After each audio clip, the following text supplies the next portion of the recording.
আজ শুনবেন কোচ কাঞ্চনের লেখা বিজনেস ব্লুপ্রিন্ট বুক সামারির শেষ অংশ। ব্যবসার শুরুতে বড় ভুল।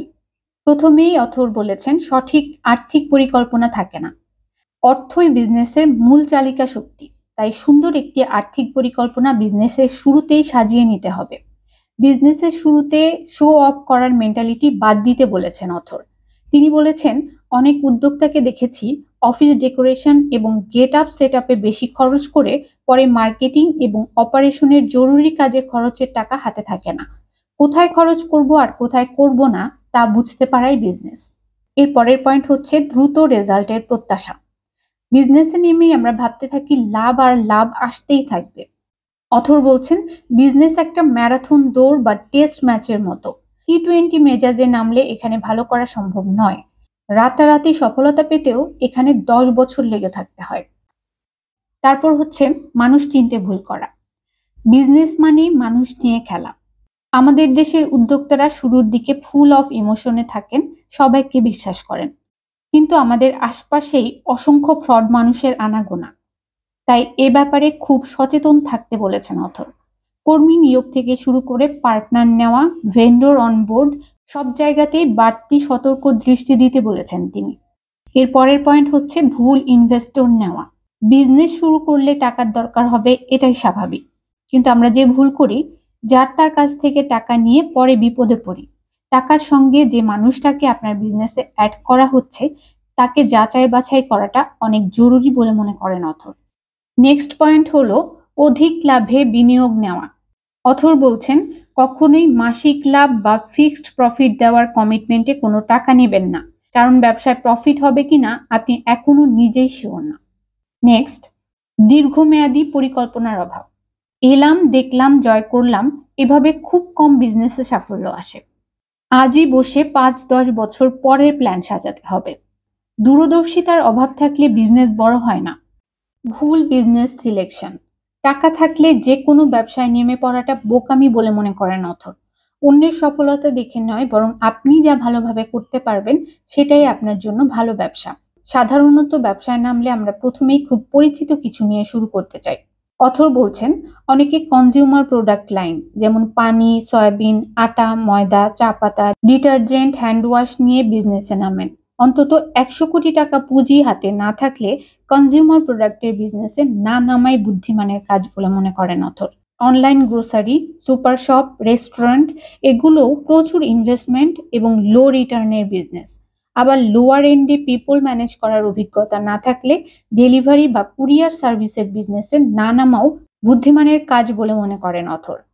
এখানে অথর খুব চমৎকারভাবেই রিলেট করে বলেছেন, বেশিরভাগ উদ্যোক্তাই পরকীয়ার কারণে ব্যর্থ হয়। এক উদ্যোগ নিয়ে সংসার শুরু করে প্রেমে পড়ে যায় অন্য উদ্যোগের। উদ্যোগে সফল হতে পুরো শক্তি নিয়ে এক বিন্দুতে ফোকাস করাটা খুব জরুরি বলে উল্লেখ করেছেন অথর। ঝড় বাধা বিপত্তি যাই আসুক, এক স্বপ্নের পেছনে লেগে থাকার বিকল্প নেই। ভুলের তালিকা দেখে ভয়ের কিছু নেই। এত এত ভুলের ভয়ে বিজনেসে না নামাটা আরো বড় ভুল। ট্রায়াল অ্যান্ড এররের মধ্য দিয়েই আপনি বড় উদ্যোক্তা হয়ে উঠবেন।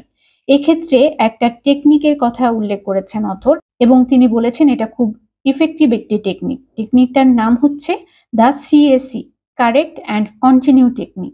কাজে নামলে ভুল হবে, যে কাজ করে না তার কোনো ভুল হয় না। কিন্তু পার্থক্য হয় তখনই যখন আপনি ভুলকে শুধরানোর উদ্যোগ না নেন। এজন্য সিএসসি টেকনিক টনিকের মতো কাজ করে। এই টেকনিকের মূল কথা হলো ভুল করুন, আবার শুধরে নিন। Correct and continue. কাজ করুন, ফিডব্যাক নিন, নিজেকে কারেক্ট করুন, আবার অ্যাকশন নিন, ফিডব্যাক নিন, কারেকশন করুন এবং কন্টিনিউ করুন। সোজা কথা, কাজে নেমে পড়ুন, তারপর ফেল করুন, সেখান থেকে শিখুন, আবার এগিয়ে চলুন। যেভাবে ছোটবেলায় আমরা হাঁটতে শিখেছি। কতবার পড়ে যাচ্ছেন তা বিষয় নয়, কতবার উঠে দাঁড়াচ্ছেন সেটাই হচ্ছে গুরুত্বপূর্ণ। পৃথিবীতে কোনো কিছুই কিন্তু পারফেক্ট না। 1969 সালে মানুষ যখন প্রথম চাঁদে পৌঁছায়, তারা কিন্তু স্ট্রেইট যেতে পারেনি। 97% সময় তারা অফ ট্র্যাকে ছিল, মাত্র 3% সময় অন ট্র্যাকে ছিল। কিন্তু তারা যাত্রা কন্টিনিউ করে ঠিকই কিন্তু গন্তব্যে পৌঁছাতে পেরেছিল। খুব সুন্দর উদাহরণ তিনি এখানে দিয়েছেন।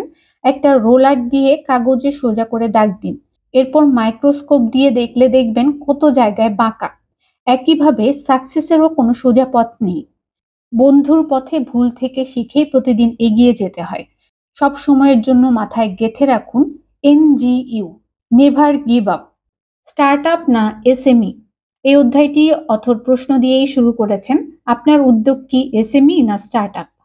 এটা নিয়ে অনেকেই কনফিউশনে থাকেন, কিন্তু এটা না বুঝে মাঠে নামলে পরে অনেক কিছু গোলমেলে হয়ে যায়। অথর বলছেন স্টার্টআপ বড় সমস্যার ইনোভেটিভ সলিউশন ডেভেলপ করা নিয়ে কাজ করে। প্রোডাক্ট বা সার্ভিস ইনোভেশন এখানে মেজর রোল প্লে করে। আর এসএমই গদবাঁধা বিজনেস মডেল অনুযায়ী কাজ করে। ইনোভেশন এখানে মুখ্য নয়, কারণ এসএমই পরিচিত মার্কেটে পরিচিত প্রোডাক্ট বা সার্ভিস বিক্রি করে, যেমন সেলুন অথবা পার্লার দেওয়া, জামা সেলাইয়ের জন্য দর্জির দোকান দেওয়া, রেস্টুরেন্ট খোলা ইত্যাদি। এই যে এসএমই বিজনেসের উদাহরণগুলো বললাম, এগুলো যখন স্টার্টআপ মডেলে কাজ করবে তখন ভিন্নভাবে কাজ করবে। যেমন সব দর্জিকে একটা মার্কেট প্লেসে এনে নাম দেওয়া হলো ডিজিটাল দর্জি। কাস্টমার অন ডিমান্ড জামা কাপড় সেলাইয়ের সার্ভিস পাবে। কাস্টমার অর্ডার করা মাত্র তার বাসা থেকে তার মেজারমেন্ট ও কাপড় কালেক্ট করে নিয়ে আসা হবে। কাস্টমার প্রোফাইলে তার মেজারমেন্ট অ্যাড করা থাকবে এবং ওজন বাড়া কমার আগ পর্যন্ত এই মাপেই তার যে কোনো জামা রেডি করা হবে। বারবার তাকে মেজারমেন্ট দেওয়ার ঝামেলায় যেতে হবে না। স্টার্টআপ ও এসএমই বোঝার সবচেয়ে সহজ উপায় হচ্ছে মার্কেট সাইজ ও গ্রোথ। এসএমইতে পণ্য বা সার্ভিস বিক্রয় করে ব্রেক ইভেনে যাওয়া হয় এবং প্রফিট করা হয়। আর স্টার্টআপে প্রফিট নয়, গ্রোথ মুখ্য। উঁচু বিল্ডিং এর সিঁড়িতে হেঁটে ওঠা যদি হয় এসএমই, লিফটে ওঠা হচ্ছে স্টার্টআপ। বিমানে করে কক্সবাজার যাওয়া হচ্ছে স্টার্টআপ, আর বাসে করে যাওয়া হচ্ছে এসএমই। লুডো খেলা হলো এসএমই, আর সাপ লুডো হলো স্টার্টআপ। স্টার্টআপে হাই রিস্ক বাট দ্রুত বৃদ্ধির সুযোগ আছে। অথর বলছেন আপনি স্টার্টআপ হন বা এসএমই ফাউন্ডার, দিন শেষে মূল কথা হলো বিজনেসকে ধরে রেখে একটা ভালো পর্যায়ে নিয়ে যাওয়া। আপনি যে সেক্টরেই আগান, বিজনেসের বেসিক প্রিন্সিপালগুলো কিন্তু সেম থাকবে। পথে ঘাটে মার্কেটিং কৌশল। অথর বলেছেন দেখার চোখ নিয়ে ঘুরলে গুলিস্তান কিংবা নিউ মার্কেটের ফুটপাত থেকেও অনেক মার্কেটিং নলেজ নিতে পারবেন। ফুটপাতের বিক্রেতাকেও প্রতি মুহূর্তে প্ল্যানিং এবং ইনোভেশন করতে হয়। বিজনেসের সবগুলো শর্ত পূরণ করেই এরা টিকে থাকে। তিনি বলছেন আমার লাইফে দেখা সেরা মার্কেটিং বা সেলস স্পিচ দিয়ে থাকে কবিরাজরা। রাস্তার মোড়ে মজমা জমিয়ে তারা কিভাবে হুক করে রাখে দেখেছেন? মেগা সিরিয়ালের মতো একটার পর একটা টুইস্ট জমিয়ে রাখে। দারুণ সেলস ফানেলও ব্যবহার করে তারা। 50 টাকা দিয়ে শুরু করে 500 টাকা পর্যন্ত সেলস করে। অফারগুলো কি দারুণভাবে প্লেস করে। কিন্তু কবিরাজরা বড় কোম্পানি হয়ে উঠতে পারে না কেন? প্রথমত তাদের মধ্যে বড় হওয়ার স্বপ্ন থাকে না। দ্বিতীয়ত তারা সেলস টেকনিকগুলো ভালো বুঝলেও ব্র্যান্ড বোঝে না। মার্কেটিং শিখতে হলে অনুসন্ধানী চোখ নিয়ে ঘুরতে হবে। পথে ঘাটেও পেয়ে যেতে পারেন সেরা কোনো মার্কেটিং আইডিয়া। ব্যবসায় যুদ্ধ জয়ের চিরন্তন মূলনীতি। চাক দে ইন্ডিয়া স্ট্র্যাটেজি।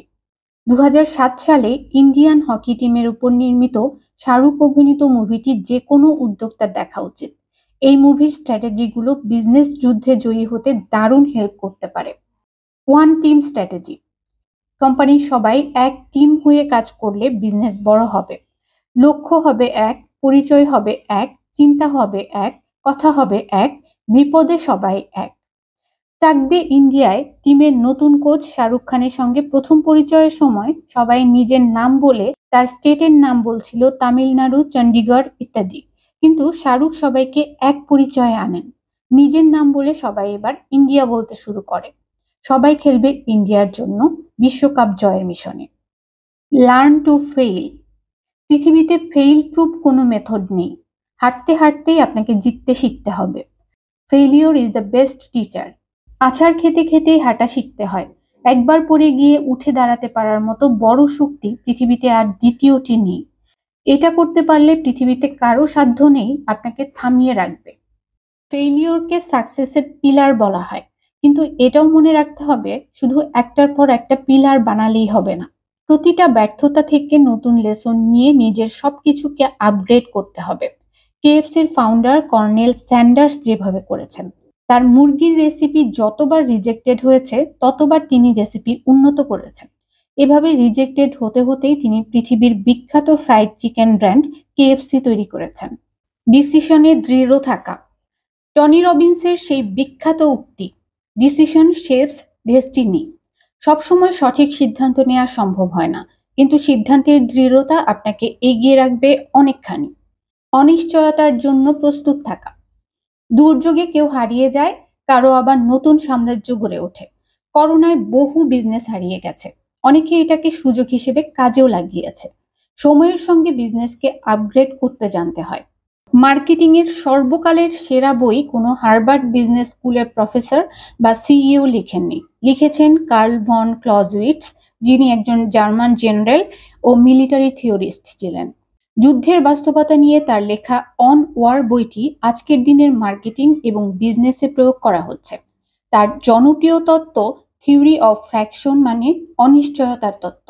আপনি যত প্রস্তুতি এবং পরিকল্পনা নিয়েই নামেন না কেন, যুদ্ধ শুরুর পর কিছুই পরিকল্পনা অনুযায়ী ঘটবে না। তাই অনিশ্চয়তার ব্যাপারে প্রস্তুত থাকলে ধাক্কা খাবেন না। সাহস নিয়ে যে কোনো পরিস্থিতি মোকাবেলা করুন, দেখবেন বড় সম্ভাবনা বের হয়ে আসবে। প্রতিযোগীর দুর্বলতা ধরে যোগাযোগ। আপনার প্রতিযোগী ব্র্যান্ডের দুর্বলতা খুঁজে বের করুন। আপনার কমিউনিকেশন দিয়ে কাস্টমারকে কানেক্ট করুন। প্রতিযোগী ব্র্যান্ডের শক্তির জায়গা এড়িয়ে চলে বা তার দুর্বল পয়েন্ট ধরে কমিউনিকেশন করতে হয়। যেমন নগদ বারবার বিকাশের দুর্বল জায়গা ক্যাশ আউট চার্জে আঘাত করেছে। একসময় বিকাশ কিছু ক্ষেত্রে ক্যাশ আউট কমাতে বাধ্য হয়েছে। এক সময়ের একটেল, বর্তমানে রবি, ওরাও কিন্তু গ্রামীণ ফোনের অতিরিক্ত কল চার্জ, কার্ডের অল্প মেয়াদ ধরে বারবার আঘাত করে নিজেদের মার্কেট প্রতিষ্ঠা করেছিল। তবে গোপনে প্রতিযোগী ব্র্যান্ডের ক্ষতি করে কিছু করা কাপুরুষের লক্ষণ। যা করার করতে হবে কৌশলী পদক্ষেপে এবং শতভাগ নিষ্ঠার সঙ্গে। অথরের মতে জয়ের জন্য বেস্ট স্ট্র্যাটেজি হচ্ছে লড়াই এড়িয়ে চলা। প্রতিযোগী ব্র্যান্ড নিয়ে অধিক মনোযোগ রাখতে গিয়ে নিজেদের কাজেই অনেক সময় গ্যাপ হয়ে যায়। এরপর গতি নিয়ে কথা বলেছেন অথর। আপনার পরিকল্পনা সঠিক থাকার পরও আপনি পিছিয়ে পড়বেন যদি প্রতিযোগীর তুলনায় আপনার কাজের গতি কম হয়। গতি বাড়াতে অথর পার্কিনসন্স ল অনুসরণ করতে বলেছেন। সময় বাড়ালে কাজের গতি কমে, সময় বরাদ্দ কম থাকলে কাজের গতি বাড়ে। এই ল অনুযায়ী আপনি একটা কাজের জন্য যতই সময় বাড়াতে থাকবেন, সেই কাজটাও কমপ্লিট করতে ততই বেশি সময় লাগবে।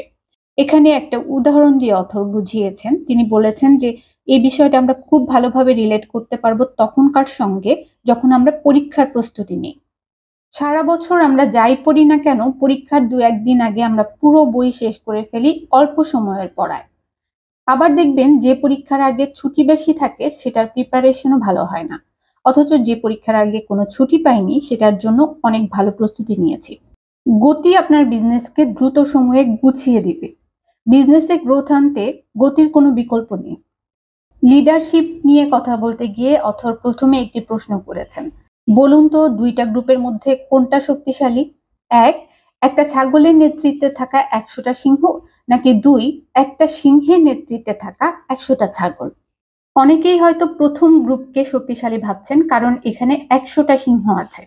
কিন্তু না, দ্বিতীয় গ্রুপটাই শক্তিশালী, কারণ দ্বিতীয় গ্রুপের নেতৃত্বে আছে একটা সিংহ। আপনার বিজনেস কেমন হবে তা নির্ভর করছে আপনি কেমন নেতৃত্ব দিচ্ছেন তার উপর। মানুষ পরিচালনা একটা শিল্প। অধীনদের থেকে সেরাটা বের করে আনাই আপনার কাজ। চাক দে ইন্ডিয়াতে শাহরুখ খান যেভাবে একটি ভঙ্গুর টিমকে বিশ্বজয়ী করেছে, সেভাবেই আপনার ভাঙা টিমকে বিশ্বজয়ী বানাতে হবে। ঘাম ঝরান, পাশে থাকুন, এক্সাম্পল হন। পর্ব 2, ফেইলিওর টু ফেয়ারলেস মাইন্ডসেট। পৃথিবীর সব প্রফেশনের মানুষের ভিতর বিজনেস করার একটা সুপ্ত ইচ্ছা থাকে, তা সে ক্রিকেটার সাকিব আল হাসান কিংবা নায়ক শাকিব খান যেই হন। কেন ব্যবসায় নামবেন? এই যুগে শুধু টাকা কামানোর স্বপ্ন নিয়ে বিজনেসে নামলে বেশি দূর যেতে পারবেন না, এটা শিওর। আমার এক বন্ধু ভালো করছে তাই আমিও ভালো করব, এ ধরনের খোঁড়া যুক্তি নিয়ে বিজনেসে না আসাটাই উচিত। বিজনেস একটা সাধনা, এটা সবাই পারে না। বিজনেসে নামার একটা পারপাস থাকতে হবে। আপনি যদি জানেন যে আপনি কেন বিজনেস করছেন, তাহলে কোনো বাধায় আপনি ভড়কে যাবেন না। অথর এখানে কিছু প্রশ্নের উত্তর খুঁজে বের করতে বলেছেন। আপনার সবচেয়ে বেশি ভালো লাগে কি করতে? কোন কাজটায় আপনি সবচেয়ে দক্ষ? আপনার যা করতে ভালো লাগে সেটা হলো প্যাশন স্ট্রেংথ, আর যা আপনি ভালো পারেন সেটা পারফরম্যান্স স্ট্রেংথ। এই দুইটার সমন্বয়েই আপনাকে বিজনেস করার ডিসিশন নিতে হবে, তাহলেই বেস্ট রেজাল্ট বের হয়ে আসবে। কোনো আইডিয়া ভালো হলেই সেটা আপনার জন্য কিন্তু পারফেক্ট নাও হতে পারে। বিজনেস ভালো লাগলে এটা আপনার প্যাশন, কিন্তু বিজনেসের প্যারা আপনার ভাল লাগে না মানে আপনার পারফরমেন্স টেনতে একটু ঝামেলা আছে। সেক্ষেত্রে ছোটখাটো বিজনেস করে নিজেকে আগে অ্যাডজাস্ট করতে হবে, এরপর বড় উদ্যোগে যাওয়া ভালো। কিছু প্রশ্ন নিজেকে করা যায়। আমি কি ফাউন্ডার ম্যাটেরিয়াল? ফাউন্ডারের ভাইব কি আমার ভেতর আছে? সমস্যার কথা শুনলে আমার কেমন লাগে? আমার ভেতরে সমস্যা সমাধানের প্রেরণা কাজ করে কিনা? উদ্যোক্তার সবচেয়ে বড় কাজই হচ্ছে সমস্যা সমাধান করা। তাই সমস্যাকে যদি আপনার ভয় লাগে, সমস্যার কথা শুনলে যদি আপনার মধ্যে বিরক্তি কাজ করে, তাহলে উদ্যোক্তা হওয়ার স্বপ্ন বাদ দিন। উদ্যোক্তা মূলত কি করে? সমস্যা সমাধান করে টাকা আয় করা উদ্যোক্তার কাজ। আপনি যত বড় সমস্যা সমাধান করতে পারবেন তত বড় উদ্যোক্তা হয়ে উঠবেন। যত বেশি মানুষের সমস্যা সমাধান করতে পারবেন তত বেশি আর্নিং আসবে। এজন্য অথর বলেন উদ্যোক্তার অপর নাম problem solver, student to start up. Author মনে করেন উদ্যোক্তা হওয়ার স্বপ্ন থাকলে স্টুডেন্ট অবস্থায় শুরু করা বুদ্ধিমানের কাজ। যারা একটু সাহসী এবং উচ্চাভিলাষী তারা পড়াশোনার পাশাপাশি ছোট একটা বিজনেস শুরু করতেই পারেন। এক্ষেত্রে এসএমই নয় বরং স্টার্ট আপ হতে পারে তাদের জন্য বেস্ট চয়েস। তবে হ্যাঁ, বিজনেসের প্রেমে পড়ে পড়াশোনা বন্ধ করলে সেটা হবে চরম পর্যায়ের বোকামি। আপনি উদ্যোক্তা হবেন এই প্রতিজ্ঞা যদি ঠিক থাকে তাহলে আপনার উদ্যোগটি নিয়ে কাজে নেমে পড়ার বেস্ট টাইম আগামী মাস কিংবা আগামীকাল নয়, গতকাল ছিল সবচেয়ে সঠিক সময়। যেহেতু সেটা চলে গেছে তাই আজ হচ্ছে সেরা সময়। তাই এখনই শুরু করুন, এটাই আপনার পারফেক্ট টাইম। ব্যবসায় শুরুর সঠিক নিয়ম নেই, যখনই নিজেকে ফিট মনে করবেন নেমে পড়বেন। কর্নেল হারল্যান্ড স্যান্ডার্স কেএফসি শুরু করেছিলেন 65 বছর বয়সে। স্যাম ওয়ালটন ওয়ালমার্ট শুরু করেছিলেন 62 বছর বয়সে। হেনরি ফোর্ড শুরু করেছিলেন 40 বছর বয়সে। রে ক্রক ম্যাকডোনাল্ডস শুরু করেছিলেন 52 বছর বয়সে। সফল উদ্যোক্তার 4H: heart, head, hands, happiness. Heart, বিশাল মনের অধিকারী না হলে বড় উদ্যোক্তা হওয়া যায় না। হেড, একটা উদ্যোক্তার হেডকোয়ার্টার কিন্তু তার মাথা, সিইও অফ অল ফাংশন, তাই ব্রেনকে করতে হবে ট্রেন। হ্যান্ডস, দুই হাতে টাকা কামাতে চাইলে দুই হাতেই কাজ করতে হবে। হ্যাপিনেস, জীবনে যাই করি প্রধান উদ্দেশ্য কিন্তু ভালো থাকা। বিভিন্ন রিসার্চ বলছে সুখী মানুষের প্রোডাক্টিভিটি 43% বেশি। হে গ্রুপ, গ্যালাপের রিসার্চ অনুযায়ী সুখী মানুষের বিজনেসের প্রফিটেবিলিটি 33% বেশি। শন আকর বলেছেন সুখী মানুষের সেলস করার ক্ষমতা 37% বেশি। সুখী মানুষের ইনোভেশন ক্ষমতা 300% বেশি। HBR। 5 প, পুঁজি, পরিশ্রম, পরিকল্পনা, প্রশিক্ষণ এবং প্রচেষ্টা। প্রথমে পুঁজি। পুঁজি বলতে শুধু টাকা বিনিয়োগ বুঝলে ভুল হবে। আপনার ব্যবসার সবচেয়ে বড় পুঁজি আপনি নিজে। আপনি নিজেকেই কিন্তু প্রথম বিনিয়োগ করছেন। আপনার সময়, মেধা, আত্মবিশ্বাস, এনার্জি, নলেজ, এমনকি আপনার নেটওয়ার্কও আপনার ব্যবসার পুঁজি। অর্থ ছাড়াও অন্যান্য পুঁজিগুলো ভালোভাবে কাজে লাগাতে পারলে বিজনেস দ্রুত টার্ন করে।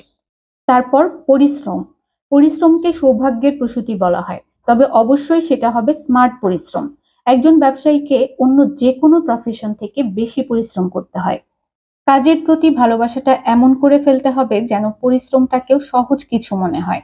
এডিসন বলেন, আমি সমস্ত জীবনে একদিনও কাজ করিনি, অথচ এডিসন প্রতিদিন 16 থেকে 18 ঘন্টা পরিশ্রম করতেন।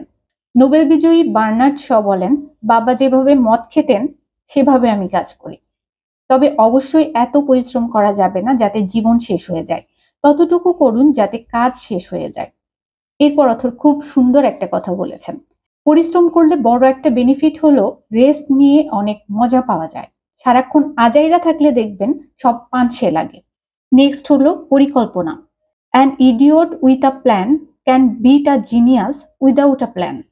গাধার মতো পরিশ্রম করলেন কিন্তু সেটা পরিকল্পিত না হলে দিন শেষে পস্তাতে হবে। বিজনেস প্ল্যান ঠিক থাকলেও পার্সোনাল প্ল্যানিং এ ভুল থাকলে বেশি দূর আগানো যায় না। সুষ্ঠু পরিকল্পনা হচ্ছে কাজের অর্ধেক। কেন জানি আমাদের দেশের উদ্যোক্তারা একটু অগোছালো জীবনে অভ্যস্ত। শুধু টাকা কামানোর নয়, নিজেকে ভালো রাখার পরিকল্পনাও অত্যন্ত জরুরি বলে মনে করেন অথর। তিনি বলেন, প্রতিদিন ঘুমাতে যাওয়ার আগে পরের দিনের টু ডু লিস্ট রেডি করে ঘুমান। সকালে শুরু করুন গোছানো কাজের মিশন। তারপর প্রশিক্ষণ। অথর বলছেন, এই পুরো বই থেকে একটা জিনিস যদি করতে উদ্যোগী হন তাহলে আমি বলবো প্রশিক্ষণ নিন, প্রশিক্ষণ নিন, প্রশিক্ষণ নিন। শেখার কালচার আপনাকে কি পরিমাণ যে বেনিফিটেড করবে ইউ ক্যান্ট ইমাজিন। কর্মী নিয়োগের ক্ষেত্রেও শেখার ইচ্ছা আছে এমন কর্মীদের প্রায়োরিটি দিতে বলেছেন অথর। যা মন চায় শিখুন, তবুও শিখুন, জাস্ট লার্ন নিউ থিংস। প্রচেষ্টা, কিপ ডুইং। ব্যবসায় সফল হতে ধারাবাহিক চেষ্টা চালাতেই হবে। একবার না পারলে ভিন্ন ভিন্নভাবে চেষ্টা চালাতে থাকুন।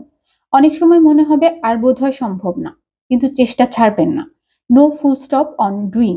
পৃথিবীতে বহু সফলতার জন্ম হয়েছে আরেকবার চেষ্টা করার মধ্য দিয়ে। 3টা বিপজ্জনক শব্দ আজ থেকে ভুলে যান। I know that. এটার পরিবর্তে বলতে শুরু করুন আই ডু দ্যাট। কাজটা করা শুরু না করলে আপনি যত যা কিছুই জানুন সেটা কোনো কাজে দিবে না, কারণ একমাত্র কাজ করলেই কাজ হয়। 5C, ক্যারেক্টার বা চারিত্রিক দৃঢ়তা। আপনার সব কর্মই মানুষ কাউন্ট করে। কথা, ব্যবহার, চালচলন সবকিছুর ভিত্তিতে অন্যদের কাছে আপনার ইমেজ তৈরি হয়। এক্ষেত্রে honesty is the only policy. অনৈতিক, অসৎ কিছু করে বর্তমান বিজনেসের দুনিয়ায় ভালো করা সম্ভব নয়। অন্যকে ঠকাতে চাইলে নিজেকেই ঠকে যেতে হয়। সত্য যেমন সুন্দর তেমন অনেক পাওয়ারফুল। এতে আপনার কাস্টমার ও স্টেক হোল্ডারদের মধ্যে আস্থা তৈরি হয়। সততাই আপনার ব্যবসার বড় সফলতা। অসৎভাবে অনেক বিজনেস হয়তো সাময়িকভাবে দাঁড়ায়, কিন্তু তা টিকে থাকে না। সৎ ব্যবসায়ীর পুরস্কার তো এ জীবনের পরেও রয়েছে। তারপর হলো কারেজ বা সাহস। অথর এখানে মজা করেই বলেছেন, বিজনেস করতে হলে আপনাকে পুরুষ পোলা হওয়া লাগবে। তার মানে মেয়েরা কি বিজনেস করতে পারবে না? পারবে। চলুন একটা গল্প দিয়ে ব্যাপারটা বোঝার চেষ্টা করি। গ্রামের বাড়িতে স্বামী স্ত্রী একসঙ্গে উঠানে বসে গল্প করছিল। এমন সময় পাশ দিয়ে একটা সাপ যেতে দেখে স্ত্রী সাপ সাপ বলে চিৎকার করে উঠল। স্বামী তখন দৌড়ে গিয়ে একটা বাঁশ হাতে নিল। সাপের গায়ে আঘাত করতে যাবে এমন সময় সাপ ফনা তুলল। সাপের ফনা দেখে স্বামী এমন ভয় পেয়েছে, বলছে এই পুরুষ পোলা ডাকো। এ কথা বলে সে দিল ভোর দৌড়। ভয়ের চোটে স্বামী বেচারা ভুলেই গেছে যে সে নিজেই একজন পুরুষ পোলা। বিজনেসেও এরকম ভয়ঙ্কর ক্রাইসিস আসবে, বিপদ মোকাবেলা করতে হবে। তখন ভয়ে দৌড় দিলে হবে না, আপনার মধ্যে সাহসের স্রোত লাগবে, কারণ সাহসী মেধাবী হওয়ার দিকে ধাবিত করে। সাহস থাকলেই আপনি বড় উদ্যোগ হাতে নিতে পারবেন। বিশ্বজয়ী অনন্য বীর জুলিয়াস সিজার বলেন, অধিকাংশ মানুষ বড় হতে পারে না কারণ সে সাহস করে আকাশের মতো সুউচ্চ টার্গেট সেট করে সেদিকে তাকাতে পারে না। ভয়ের কিছু নেই, তবুও আমরা ভয় পাই। আসলেই আমাদের ভয়টাকে ভয় পাওয়া ছাড়া আর কোনো ভয় নেই। ব্যর্থ হওয়ার ভয় আমাদের সবসময় তাড়িত করে। অথচ পৃথিবীর সব বড় উদ্যোগ কিন্তু নানা ব্যর্থতার মধ্য দিয়েই আজকের জায়গায় এসেছে। রবীন্দ্রনাথের ভাষায়, বিপদে মোরে রক্ষা করো এ নহে মোর প্রার্থনা, বিপদে আমি না যেন করি ভয়। বিপদে না পড়লে আপনি লিডার হতে পারবেন না। আর্নেস্ট হেমিংওয়ে যথার্থ বলেছেন, শান্ত সমুদ্রে কখনো দক্ষ নাবিক হওয়া যায় না। আব্রাহাম লিঙ্কন দাসপ্রথার বিরুদ্ধে পার্লামেন্টে বলার পর একজনও তার সাপোর্টে ছিল না। অত্যধিক সাহস নিয়ে আমেরিকার সবচেয়ে ক্রাইসিস মোমেন্ট মোকাবেলা করেছেন বলেই আব্রাহাম লিঙ্কনকে বলা হয় দ্য গ্রেটেস্ট প্রেসিডেন্ট। বিজনেসের দুনিয়ায় প্রতি মুহূর্তে নতুন চ্যালেঞ্জ মোকাবেলা করতে হয়, রিস্ক নিতে হয়। সাহস বিজনেসম্যানের সবচেয়ে বড় অস্ত্র। কমিটমেন্ট। প্রমিস মানে হলো অন্যের সঙ্গে দেওয়া প্রতিশ্রুতি, আর কমিটমেন্ট হলো নিজের সঙ্গে নিজের প্রতিজ্ঞা। উদ্যোক্তার দুটো কমিটমেন্ট থাকা খুব জরুরি, নিজের সঙ্গে নিজের, নিজের সঙ্গে বিজনেসের। নিজের ভেতর একটা প্রতিজ্ঞা থাকা ভীষণ কাজে দেয়। আমি বড় হবই, আমি করবই। ব্যবসায়ের ভেতর এরকম একটা জেদ থাকতে হয়, না হলে সে বড় হয়ে উঠতে পারে না। ক্লিয়ার ভিশন বা দূরদৃষ্টি। ভিশন হচ্ছে গাড়ির হেডলাইটের মতো। হেডলাইট না থাকলে গাড়ির গতি কমে যায়। ভবিষ্যৎকে ভিজুয়ালাইজ করার ক্ষমতাই ভীষণ। আজ বসে 10 বছর পরের পৃথিবী দেখার ক্ষমতাই ভীষণ। আপনার ভিশন সেট করা থাকলে ওটা আপনাকে প্রতিনিয়ত পথ দেখাবে। বিজনেসের সঙ্গে নিজের লাইফের ভিশনের অ্যালাইনমেন্ট থাকা প্রয়োজন। নিজের লাইফের জন্য ভিশন বোর্ডও বানাতে পারেন। স্বপ্নগুলোকে একটা বোর্ডে বিভিন্ন ইমেজের মাধ্যমে ভিজুয়ালাইজ করতে পারেন। একজন উদ্যোক্তা হিসেবে আপনাকে জানতে হবে আপনি উদ্যোগটি নিয়ে কোথায় যেতে চাচ্ছেন। একজন উদ্যোক্তা একটা উদ্যোগে পাইলটের ভূমিকায় থাকে। আপনি একটি বিমানে উঠলেন, বিমান দ্রুত গতিতে এগিয়ে যাচ্ছে। কিছুক্ষণ পর পাইলট ঘোষণা দিল, আপনাদের জন্য একটি ভালো খবর আছে, প্রতি ঘন্টায় আমরা 9000 কিলোমিটার বেগে এগিয়ে যাচ্ছি। ছোট্ট একটা খারাপ খবর আছে, আমরা কোথায় যাচ্ছি সেটা আমরা জানি না। বলুন তো তখন যাত্রী হিসেবে আপনার অবস্থা কি হবে? আপনার সঙ্গে যারা যুক্ত হবে তারা আপনাকে দেখেই আসবে এবং সামনে আগাবে। তাই আপনাকে জানতে হবে আপনি কোথায় যাচ্ছেন। একটি প্রবাদ আছে, যে জানে সে কোথায় যাচ্ছে সারা দুনিয়া তাকে পথ ছেড়ে দেয়। নেক্সট হলো কমিউনিকেশন বা যোগাযোগ দক্ষতা। এই মুহূর্তে ওয়ার্ল্ডের টপ স্কিলগুলোর মধ্যে একটি হচ্ছে কমিউনিকেশন স্কিল। এই স্কিলের গ্যাপ থাকলে বিজনেসের দুনিয়ায় আপনি বেশি দূর আগাতে পারবেন না। একজন ব্যবসায়ীকে হাজারো মানুষের সঙ্গে কমিউনিকেশন করতে হয়। এই স্কিল আপনাকে সবসময় এক ধাপ এগিয়ে রাখবে। আমরা দুই ধরনের কমিউনিকেশন করি, ভার্বাল এবং নন ভার্বাল। আমাদের কমিউনিকেশনে নন ভার্বালের ভূমিকাই মুখ্য। পুরো কমিউনিকেশনের 65% non verbal, 35% verbal. Non verbal কমিউনিকেশনের মানে হচ্ছে eye contact, body language, tone of voice, posture gesture, facial expression, appearance ইত্যাদি। যেমন ধরুন আপনি একটি বিজনেস প্রেজেন্টেশন দিচ্ছেন, মুখে খুব দারুণ দারুণ কথা বলছেন, কিন্তু আপনার expression, eye contact, body language ঠিক না থাকলে আপনার ডিলটা সাকসেসফুল হবে না। মুখের ভাষার সঙ্গে শরীর ও চোখ মুখের ভাষা যদি ম্যাচ না করে, মানুষ সে কথা বিশ্বাস করে না। ডক্টর আলবার্ট মেহরাবিয়ানের লেখা সাইলেন্ট মেসেজ বইয়ের মতে সব কমিউনিকেশনে অনলি 7% হচ্ছে ভার্বাল, বাকি 93%ই নন ভার্বাল। এটাকে বলা হয় 55-38-7 formula. Body language 55%, tone of voice 38% এবং স্পোকেন ওয়ার্ড 7%। মুখের কথা, চোখের ভাষা, শরীরের ভাষা বোঝার সক্ষমতা অর্জন করতে হবে। কমিউনিকেশন স্কিল রপ্ত করার বেস্ট ওয়ে হলো অন্যের কথা মন দিয়ে শোনা। আমাদের কিন্তু দুইটা কান এবং বলার জন্য মুখ হচ্ছে একটা। তার মানে সবসময় শুনবেন বেশি, বলবেন কম। যোগাযোগ দক্ষতা দিয়ে কাস্টমার, ভেন্ডর, পার্টনার সহ সব স্টেক হোল্ডারের সঙ্গে গুড রিলেশন গড়ে তোলা যায়। একজন উদ্যোক্তার কমিউনিকেশন স্টাইল সবসময় অ্যাসার্টিভ হবে। এই স্কিলের ঘাটতিতে ব্যক্তিজীবন থেকে বিজনেস সব জায়গায় বিপদ হতে পারে। উদ্যোক্তার চিন্তার খোরাক, প্রবাদের প্রায়োগিক ভুল। No pain no gain. এখনকার যুগে এই প্রবাদ ব্যাকডেটেড। না বুঝে ব্যবসায় নেমে উল্টাপাল্টা পেইন নিলে আর সেই পেইন থেকে কিছু গেইন আশা করলে তা সহজে ফুলফিলড হবে না। তাই অথর বলছেন, এই প্রবাদ ভুলে হৃদয়ে খোদাই করুন নতুন version. No train no gain. Earning তখনই আসবে যখন লার্নিংটা ঠিক মতো হবে। একটা সময় ছিল যখন ক্লাসের ব্যাক বেঞ্চাররা পড়ার ভয় থেকে বাঁচতে কোনো রকম 8-9 পাশ দিয়ে ব্যবসায় চলে আসতো। অথর বলেন, সেই দিন আর নেই। ব্যবসা এখন পড়া এবং শেখার জিনিস। যতই পড়বেন ততই ব্যবসার উন্নতি হবে। নিজে ট্রেনিং নিন, পুরো টিমকে প্রতিনিয়ত ট্রেন আপ করুন। শেখার পেইন নিন, গেইন নিয়ে চিন্তা করতে হবে না। অর্জন তখন অটোমেটিকলি ধরা দিবে। উসাইন বোল্টের কথা আমরা সবাই জানি। লাস্ট 3টা অলিম্পিকে তিনি 9টা গোল্ড মেডেল জিতেছিলেন এবং এজন্য তাকে দৌড়াতে হয়েছে 2 মিনিটের কম সময়, মানে মোট 115 সেকেন্ড। প্রতি সেকেন্ড দৌড়ের জন্য তিনি আর্ন করেছেন $1 মিলিয়ন বেশি, অর্থাৎ টোটাল $119 মিলিয়ন। আপনি কি তার এই অর্জনকে 115 সেকেন্ডের দৌড়ের রেজাল্ট বলবেন? না, বরং এই 2 মিনিট দৌড়ানোর জন্য তাকে 20 বছর ব্যাপী প্র্যাকটিসে ঘন্টার পর ঘন্টা দৌড়াতে হয়েছে, নিজেকে প্রস্তুত করতে হয়েছে। মাত্র 100 মিটারের দৌড়ে অংশ নিতে দৈনিক 100 কিলোমিটার দৌড়েছেন। Bill Gates, Jeff Bezos, Elon Musk, Jack Ma কিংবা বাংলাদেশের সাজিদ রহমান, যার কথাই বলবেন, সবার মধ্যে একটা জিনিস কমন, তা হচ্ছে তারা স্টাডিতে প্রচুর সময় ব্যয় করেন।